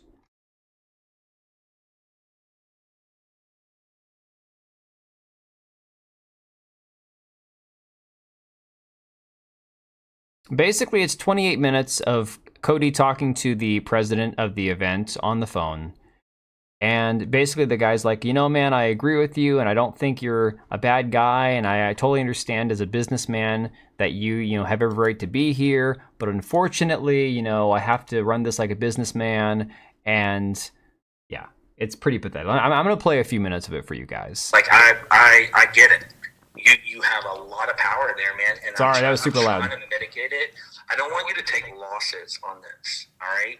So like, and that's why, you know, I haven't publicly said anything about like who or what or any of that. I haven't addressed. NS, don't even get me started on the shape of the states. I love how my state is shaped. Washington has a very cool shape. It doesn't make any sense. Like, it does not make any sense. At all. Yeah. I haven't addressed it at all. Yeah. So, but the only backlash I'm getting right now is just like from like, you know, some of your followers from the Twitter situation and some of our and by the way, I just want you to know, the Carolina Game Summit people, they're completely not involved at all. Right. They are not involved at all. Like they're setting up some Mario Kart tournaments, but it's funny because it's not funny at all. But yeah, they're getting a lot of backlash from some of the tweets, but. Yeah, they're not involved at all. But Cody, listen, bro, I'm not trying to like come at you and be like, oh, I'm trying to like silence what you're doing. And I literally, dude, I'm a fucking small business, bro. Like like I'm not trying to take sides. I do not take anything from the left or the right or whatever. Like I'm not political at all. I don't care about any of that shit, dude. It's just when we go back and we look at what's posted on our website, which is the code of conduct, and like that's what people are fucking trying to hold us accountable for. Code of conduct for an event only applies typically at the event. Like, okay. Like I said, I've exhibited at a lot of events in my life, probably far more than I could ever begin to recall. And they don't check your social media and your Twitter posts when you're going to exhibit at an event. They care about how you act at the event. Are you following the rules? Are you loading in at the right time? Are you unloading at the right time? Are you showing up on time? Are you opening your booth, before the event starts? Are you manning your booth? Are you selling the product that you said you're going to sell? Do you have the proper licensing to sell the product that you sell? Those are the things they care about. This is complete bullshit. This is like him trying to be like, oh, well, we have this code of conduct. Yeah, this is the Camelot thing. This is the president of the Game Expo talking to him.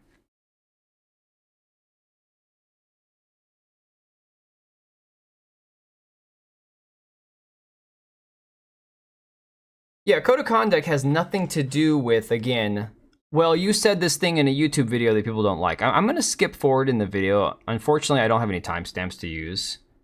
Hey, Smeg. Yeah, he capitulated the BS, and now that cares that people aren't going to attend his event.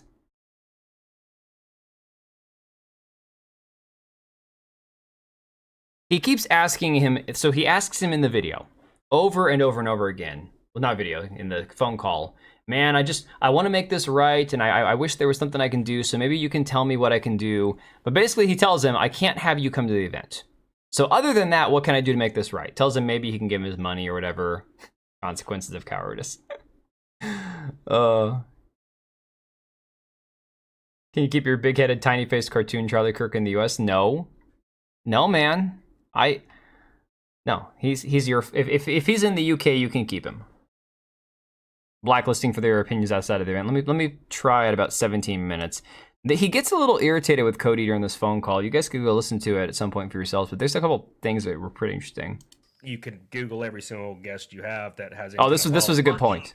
We were sending people messages like, oh, he's a good person. He took the video down. It's all good. Like, we were in good intention. But... at the end of the day, bro, I'm not going to have any guest that's controversial. That's not good for business. He's not going to have any guest that's controversial. This is the funniest thing I've ever heard, right? This is the shit where I'm like, okay, wait. How do you define controversial? Who dictates that? Who determines who is and is not controversial? Controversial to who, right? At the end of the day, like that might be like what's good for your niche, but it's not good for ours because we have to have everyone to come to our show. Yeah. Well, I mean, the caveat to that is you can Google every single guest you have that has any kind of following, and you can take an out of context thing they say or a screenshot from a post they had 5 years ago, and you could make them controversial, just like those people complaining made me controversial by taking, small clips where I said ass to mouth or something and getting me removed from a convention, right? You can do that to... Why was he saying ass to mouth? And then, guys, full disclosure. Like I said, I've never once actually spoken to Camelot to Cody. I know people that have streamed with him. I have streamed with people who have streamed with him. He has been in raids when the stream has come into my channel. Like, we've communicated loosely. Like, I've never DM'd him. We've replied once or twice to different comments on Twitter. That's about it. So I don't know all the deep lore. I even tried asking Grok today about it. Like, why does Kersha not like Cody? Why does he have this thing against VTubers? Like, what is that? This whole thing with his Pippa character person. There's apparently a lot that I don't know about all this. Yeah, you never go ATM, man. Never. Oh my god. You actually want the controversy as long as it doesn't lead to insurance risk? Well, Susano, I would imagine it would put more people in the convention center than not, if it's like somebody that has a large following, which, you know, Cody absolutely does. Yeah, Oblivion, I first learned of Cody during the Ricada days, right? That's when I first saw him pop up. And then, of course, people like Moxie Dame and a few people that she streams with, they all knew Cody because they were all part of like the Ricada circle and all that kind of stuff. No, you got it backwards, NS. You have to have the money before you can get somebody to go ATM. That costs extra. Anybody you want. Like, so setting the precedent is, as soon as you let this happen, which has already happened, these people that did that were like, well, if I ever have a problem with a guest ever, I can just go to their Twitter and find the first out of context thing and just get them removed from the con. Cody's channel is Camelot 334. I think it's 334. Furry weirdo. Actually, I think he's not a furry. I think he doesn't like furries or VTubers or something. I don't know. And that's like I said, dude, you know, honestly, like, I don't know enough about the guy personally to make any determination on him. Other than, oh yeah, he's a YouTuber. I think he used to work at GameStop. He made a lot of videos covering that. He was connected to Nick Ricada. Now he's a NASCAR driver. That's about the extent of it, right? Geek, are you talking about Comicsgate? I think he means Comicsgate, Oblivion.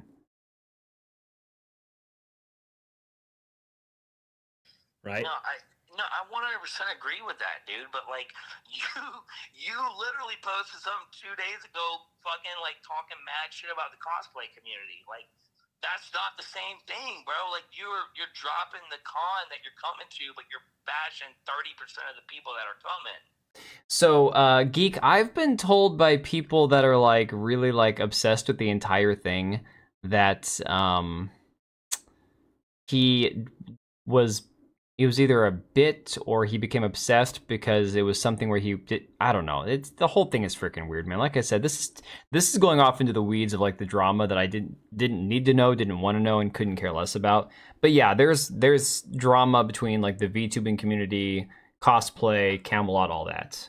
Yeah, I don't know. That was me last week with a cheap hooker while watching.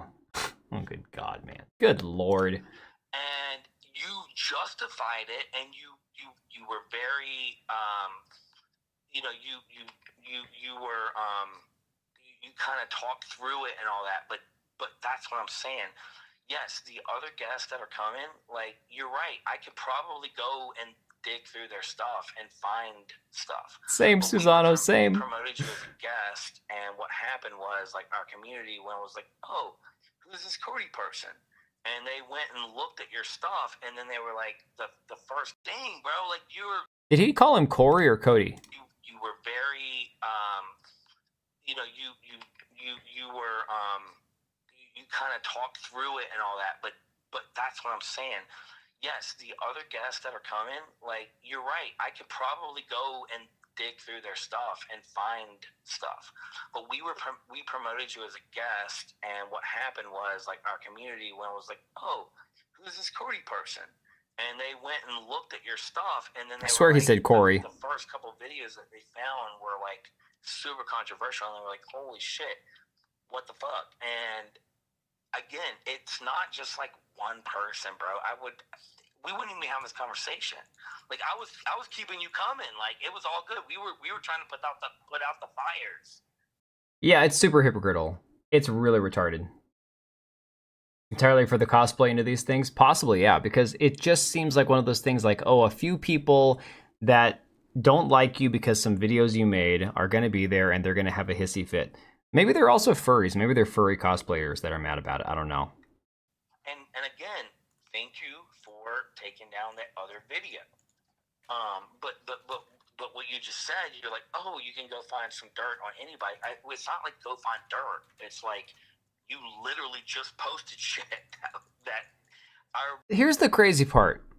Cody went through the trouble of taking down a video. Taking down a video that they asked him to. They said they flagged a video, right? Oh, here, hey, he put timestamps on here. That's awesome. 6:15, he begins to agree with me that the cosplayers are mentally ill in our power, and he has to listen to them, although he disagrees. 7:30, he says that all he cares about is ticket sales. 15:05 says he can't have any guests who are controversial. We heard that. He agrees all people can be controversial. Hyper Irony at 19:30 claims he'll lose his house if he doesn't cancel me. 23:50 says I'm right and his con is non-inclusive. Yeah, let me see real quick if I can find it, man. Why can't I open a new browser? What the hell? There we go. Let me see if I can find it for you real quick. No, I'll just throw it in the chat. Pretty sure I'm subscribed to him on YouTube. I don't ever watch his stuff because I just have too many people that I'm subscribed to.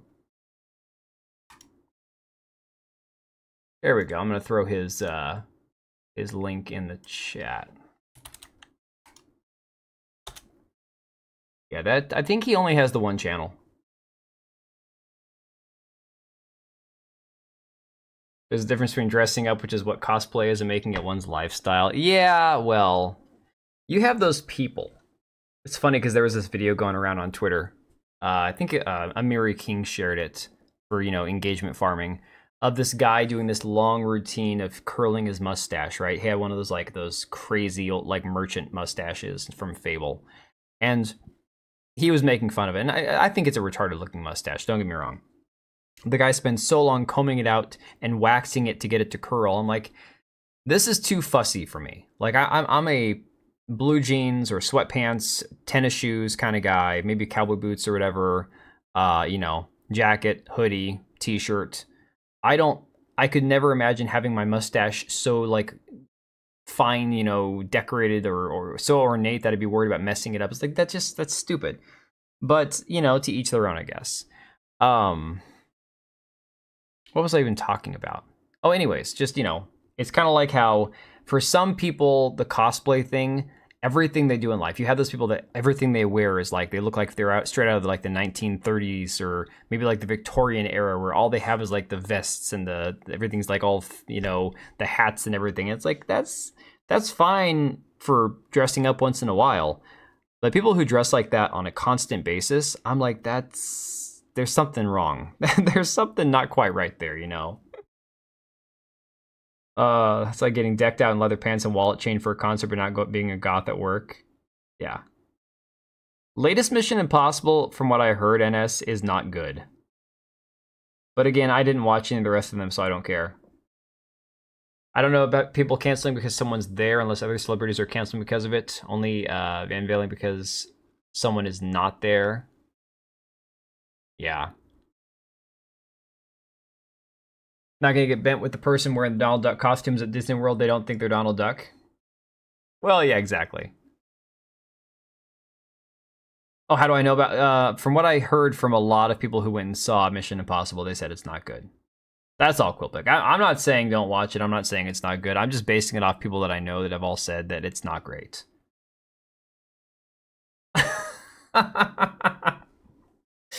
Posh Spice, huh? I would ask for pictures, but I'd be afraid you'd send them. So apparently, The Last of Us Season 2 has officially ended. Season 3 has been greenlit. Filming on Season 3 is expected to begin later this year. Oh god, the memes to come out of this are so good. Oh my god, guys, this is solid gold. Oh, you're asking him about the guy that thinks he's Donald Duck? I don't know. Some of these memes, I tell you, are just absolutely fantastic. Then, of course, they asked Mr. Pedro Pascal, will Joel return in season 3? And he says, never say never. All I can say is we haven't even seen the last of a lot of people who are currently dead in the story. Please no. Please no. The one before the new one was just okay. Dude, honestly, I haven't watched any of them. I have never made myself watch a single Mission Impossible movie. My father-in-law is like, oh, how could you never see these? See, the thing about my father-in-law, he judges films on two things. The audio, and typically, I would say, effects. Not even cinematography or story, but like the effects, how the picture quality, how does it look, right? Because he's an audiophile and he's big into his like 4K, 8K, super megapixel crap, right? So for him, it's like, how does it look and how does it sound? For me, I judge a movie based on acting, story, music, a lot of the other parts of it. So he loves all the Mission Impossible movies. Me, I'm like, nah, I'm good. Hugh Jackman, yeah, there was another actor that I thought would have been great. Wasn't Nathan Fillion, I can't remember who it was. But Hugh Jackman could have been good. Oh, Demolition Man's a fantastic movie. But please, never ever try to make a reboot or a sequel. Please, to God, no, never. Dude, Susano, I mean, Boomer goes beyond age at this point, I think. Oh, this is, okay. I haven't watched this entire thing. Hopefully this isn't something that's copyrighted that's going to get us in trouble, guys, because I want to watch this. This is pretty freaking hilarious. From Samantha here on Twitter, says the internet once again remains undefeated. All right, here we go. Joel, I think I found something. Whoa! What? Oh, nothing. It's just your forehead seems bigger than last season. I think I found a way through over there. Her face is so freaking tiny. Oh my God. Yes. Maybe we can prop it open with something and you can slide. Whoa! Oh my God, what? Is it getting bigger? Stop it. No, seriously, what's with that? It's fine, Joel. Does it hurt? Joel, please. You're making me self-conscious. I'm sorry, it's just a little bit startling. It's a normal head, Joel. Can we just get back to the door thing? It's planetary. Leave it. It's gonna have its own area code soon. Oh, one of those old movie lines from So I Married an Axe Murderer with frickin' Mike Myers. It's like an orange on a toothpick. I need to go back and watch RoboCop. It's been a long freaking time. So maybe if I just move some of this debris, we can get the door open a crack. Hey! Help! Oh my goodness, Joel! What do I do? Jesus! Joel, focus! Again? Joel! Okay, I guess just use your telekinesis? I don't have telekinesis, Joel! I don't believe you! Look at the size of that thing! Oh man. Woo. Hi, Ellie, please!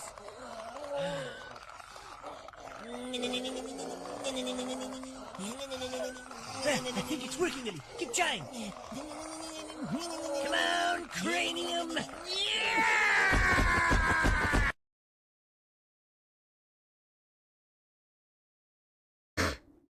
Okay, that unironically is better than anything. Yeah, he'd move. Probably gonna go cry on his huge pillow. DB Wild, I swear to God, we were separated at birth or something, man. That movie is so good. It's like an orange on a toothpick.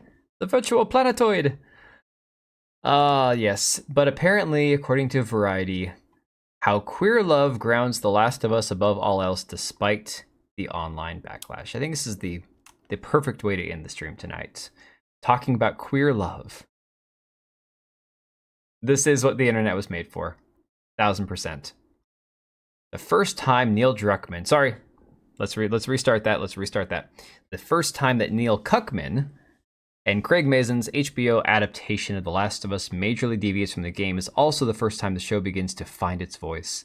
The heartbreaking season 1 episode Long Time tells the intimate 20-year-old love story between Bill and Frank as the two fall for each other despite Bill's more controlling masculine nature and even through Frank's sickness. Can I just say how I get that Nick Offerman in real life is a complete liberal fruitcake. But it's just devastating that freaking Ron Swanson plays a gay man on The Last of Us. Can I just say that? For all 700 people to watch it, 100%, exactly. So I Married an Ex-Murderer is one of my favorite highly underrated Mike Myers flicks. Dude, the movie is so good. And Nancy Travis, although Nancy Travis still looks good, she was smoking hot at that point. So, talk about women that we just don't have anymore in Hollywood. Nancy Travis was phenomenal. Looks like a dude ran away from the asylum and is holding a Latina hostage at knife point. Where? Where are we talking about? Okay. Oh my god. Although, isn't she...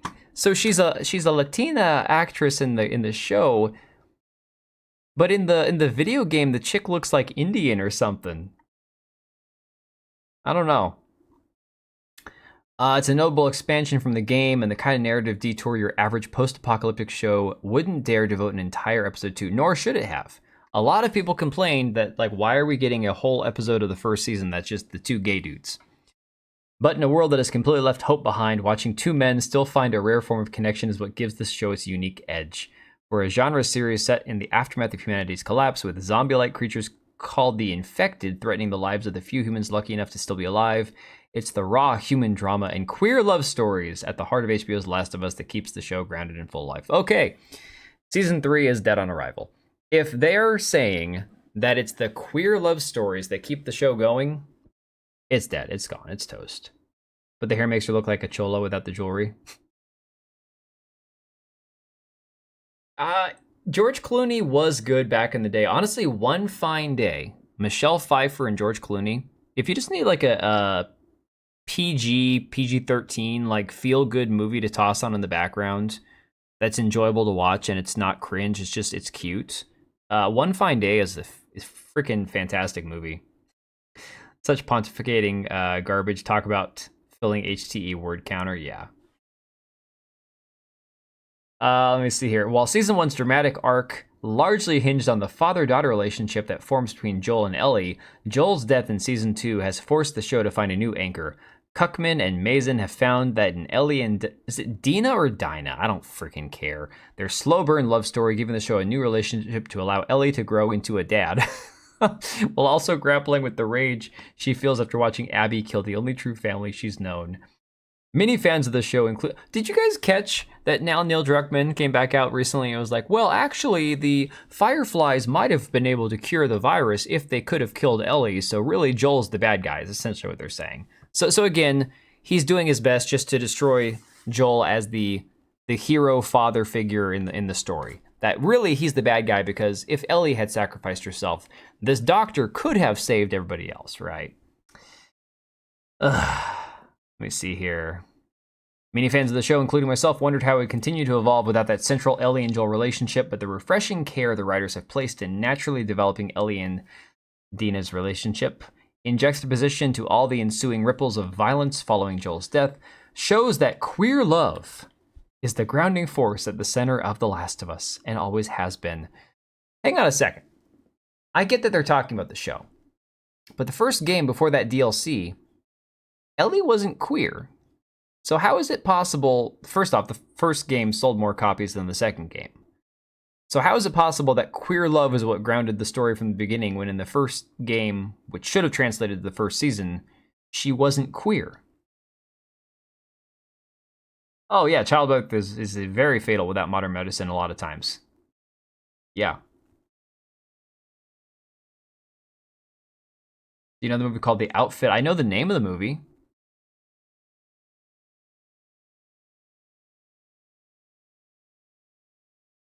The Fireflies didn't have a clue it was in the first game. Right. Well, you know, Joe, I think this is kind of a retcon situation where it sounds better for Neil Druckmann if he can just kind of make it, you know, like, well, really, actually, because again, Neil Cuckman is like the peak Redditor. Actually, perverted everything. Yep, exactly. Because while Bill and Frank episode from season 1 may not have had the same story implications as the more action-packed episodes, it ties into the larger themes of love finding a way forward against the ruin of everything else. Not all viewers appear to agree, though. Season 2 has a 39% audience rating on the Rotten Tomatoes compared to Season 1's audience rating of 86, mirroring the equally strong reaction by gamers to Joel's death in Part 2. Like the game's backlash, which saw actors like Laura Bailey, they love to drag this back out. And guys, I've said it before and I'll say it again. Threatening a voice actress for playing a character you don't like is retarded, mentally ill behavior. Clearly, nobody should have threatened Laura Bailey or her kids. But it's like they have to keep trotting this story out over. Remember, guys, Laura Bailey was threatened. She received death threats. We all know. The character still sucked. Two things can be true simultaneously, right? Cuckman and Rowling keep trying to get their Game Mafia points. Yeah, Black Cat, 100%. See, that's why I say at this point, I don't care if HBO ruins the Harry Potter reboot. Don't care. Rowling, J.K. Rowling, she signed off on it. You know, the only thing she cares about is the transgender stuff. Everything else, she is as liberal as it gets. So I don't care if they ruin it. Let's see. What'd you say, Truth? You said, do you know? Oh, the movie called The Outfit. You should go check it out. I'll have to go look it up. Abby Smash, yeah. Is she retarded in the second season? No, I think it's more maybe. I don't know, anybody here actually watch the first season of this trash show? Because I didn't. I didn't play the game, so I figured I wasn't going to bother watching the show. I'm not paying for HBO. Maybe it's the acting, but again, I don't like Pedro Pascal's acting, and I can't stand looking at him, and Abby is, you know, or not Abby, Bella Ramsey is terrifying to look at, so I don't know how people got through the first season and still gave it an 86%, but the second season is so much worse. Maybe YouTube was just fighting eating your comments. Oh, I didn't even see which the comment was. If I were a lady, ended up pregnant in a zombie apocalypse, and if I told it to my girlfriend, her first reaction was, I'm going to be a dad, I'd feed myself to the zombie. No, but I would feed the dad to the zombie, that's for sure. Good night, Oblivion. I'll be out of here in a little bit, too. Let's see. Season 2 is also enduring some cruel review bombing driven by homophobia around Ellie and I don't know if it's Dina or Dinah. I don't care. Long Time suffered a similar reaction when it first aired, but the negative reactions to the season have been particularly oh my god, variety! Proofread! Particularly distributing to see. No, they meant disturbing. And a sad reflection of the kind of hateful rhetoric becoming more and more common under the political climate. It's Trump! Trump is ruining the second season, guys. I can hate the character you portray, but not the actor directly. Exactly. Holdina's largely retains her spirit from the game. Here she's up to co-lead alongside Ellie. She becomes the closest person Ellie can open up to during a traumatic period in her life. Being with her helps Ellie rediscover moments of joy and humor, even if those moments come short-lived as Ellie is consumed by her desire to find and kill Abby. Casting openly queer actors, and here it is. Like Ramsey, who identifies as non-binary, and Merced in the lead roles, has also been crucial to the... Wait. Merced, is that Dinah chick, or is that Abby? So we both have experience in queer relationships. You can just tell when a girl hasn't kissed a girl before. You can just feel it. So both of us were already fine and comfortable, and so we could really explore.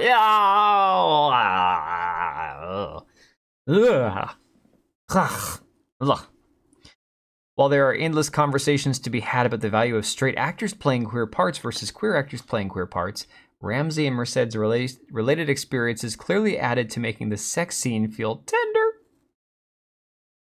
Oh my god.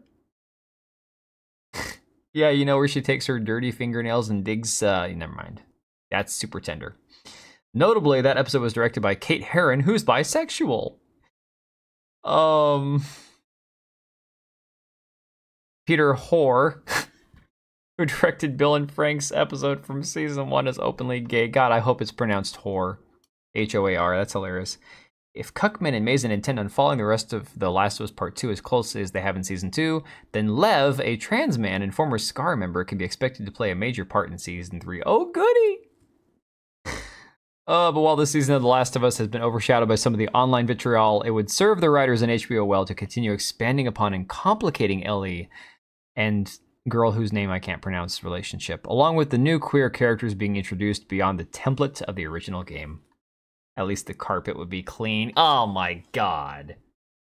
Ah. No, they all wipe back to front. Come on, guys.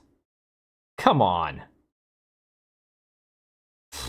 Bella Ramsey reminds me of the makeup job for the Rocky Dennis character Eric Stoltz played in the 85 flick Mask. Ouch. Oh my god. You know, when they write about it this way, it makes it seem like prawn for them. It is, Susano. That's the thing. See, Smeg knows. That's what it is. It goes beyond performative, okay? It goes beyond performative. Because there's performative where it's just pointless virtue signaling where they're just trying to, like, you know, we love black people, we love gay people, BLM Pride Month, and then they yank the logo back off their profile picture for 11 months out of the year, right? That's truly like performative virtue signaling. Yes, they're saying it's going to take 4 seasons, and that's just to finish up the second game, I guess. I don't understand. So this goes beyond performative. This is the upcoming F1 movie. Nah, that doesn't ring any bells. This I would say goes far more propagandistic, you know. The autogynephilia disorder. Autogynephilia. I mean, gynophilia? Are we talking... I know I've heard the term autogynephilia, but I'm not even sure what that means. I would assume with gyno, it's something to do with the hoo-hoo. But again, this goes a lot into what we've seen with, again, the androgynous crap. Autogynephilia, coined by sexologist Ray Blanchard, describes a natal male's paraphilic sexual arousal in response to the thought or image of themselves as female. Oh, yes. Yes, thank you. Thank you, yes. Actually, that kind of goes... That goes along with it really well. Season 3 is going to be really interesting. If they actually focus heavily on this trans man character, watch. They're going to cast... No, they can't cast Tati Gabrielle, you know, the heretic prophet chick, because she was already in this show as a different character. I was going to say they could cast her as the trans man, because, I mean, she already looks the part. Means men that think themselves as women are attracted to women still. Yeah, it's just goes more into like the disordered mental state of all these people. But yeah, this isn't just them virtue signaling. This is them trying to reshape the world in the way that they see fit, you know? Looks okay, Brad Pitt's cool, but the whole story plot gives huge DEI vibes. Which one is that?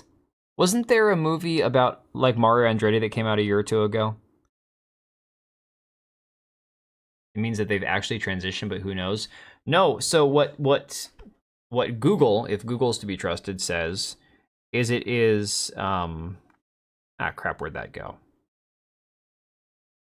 And just like that, it disappeared.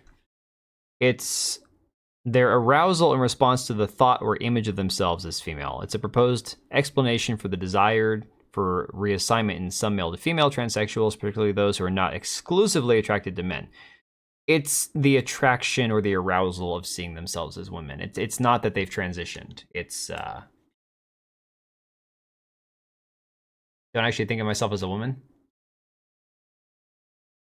I think that's TMI, dude. I don't know. At least they did this to the Cuckman show. Look at Star Wars or worse, like Doctor Who, turning it into a pride float. Yeah. Well, Joe, I mean, who here actually played Last of Us Part 2? Yeah, it's a kink, exactly. Because there was a scene that I saw when they're in, I guess it's like outside of Seattle or something in the second game, where there's this place called Pride Town, right? And everything's got like rainbow flags and shit in the show. Is that something that actually happened in the game? Because I know the second game was gay, but I didn't realize it was that gay where they legit had like a whole town full of like pride crap or whatever. Love Ford versus Ferrari. Yeah, I never saw that one. That might be the one I was thinking of. Too bad Doctor Who just died with Capaldi as the last Doctor.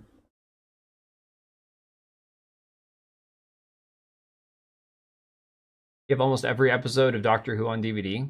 Damn. I have that one because it was free on PS Plus. Didn't try it yet. Dude, Geek, I've got a free copy of the Avowed Premium Edition that I'll never play. Free copy of Suicide Squad Kill the Justice League on Epic or Amazon that I'll never play. A lot of shit. Yeah. I need to go back and watch some of Doctor Who. I didn't grow up watching it, so I don't really have any connection to it. I saw some stuff that made it look pretty cool prior to all like the current retardation and stuff, but again, not something that I grew up watching. So, all right, guys, I'm gonna leave it there. Thank you guys all for hanging out. I appreciate all you guys. I need to get some sleep because watch the F1 movie trailer then. I will. Not gonna do it on stream just because I need to get the dog walked, make sure his toenail is good because it was bleeding earlier, and I got long week ahead of me. God, I hope my kids don't all lose first round in the playoffs. They're gonna be devastated if they do. Anyways, guys, I appreciate you guys all hanging out, man. That's it's been a while since I've been able to just kind of sit down and get a stream more or less set up at the beginning of the night rather than like 10 o'clock at night. So hopefully you guys all had a good time. And again, I appreciate all of you being here. Look after Doggo. Oh, I will. He's been laying here, just kind of sleeping it off. It was just, trimming his toenails. Got a little bit too much of one of them. It bled for a while, but it's fine now. He just, you know, he started licking it and it started bleeding again. So that's just dogs, man.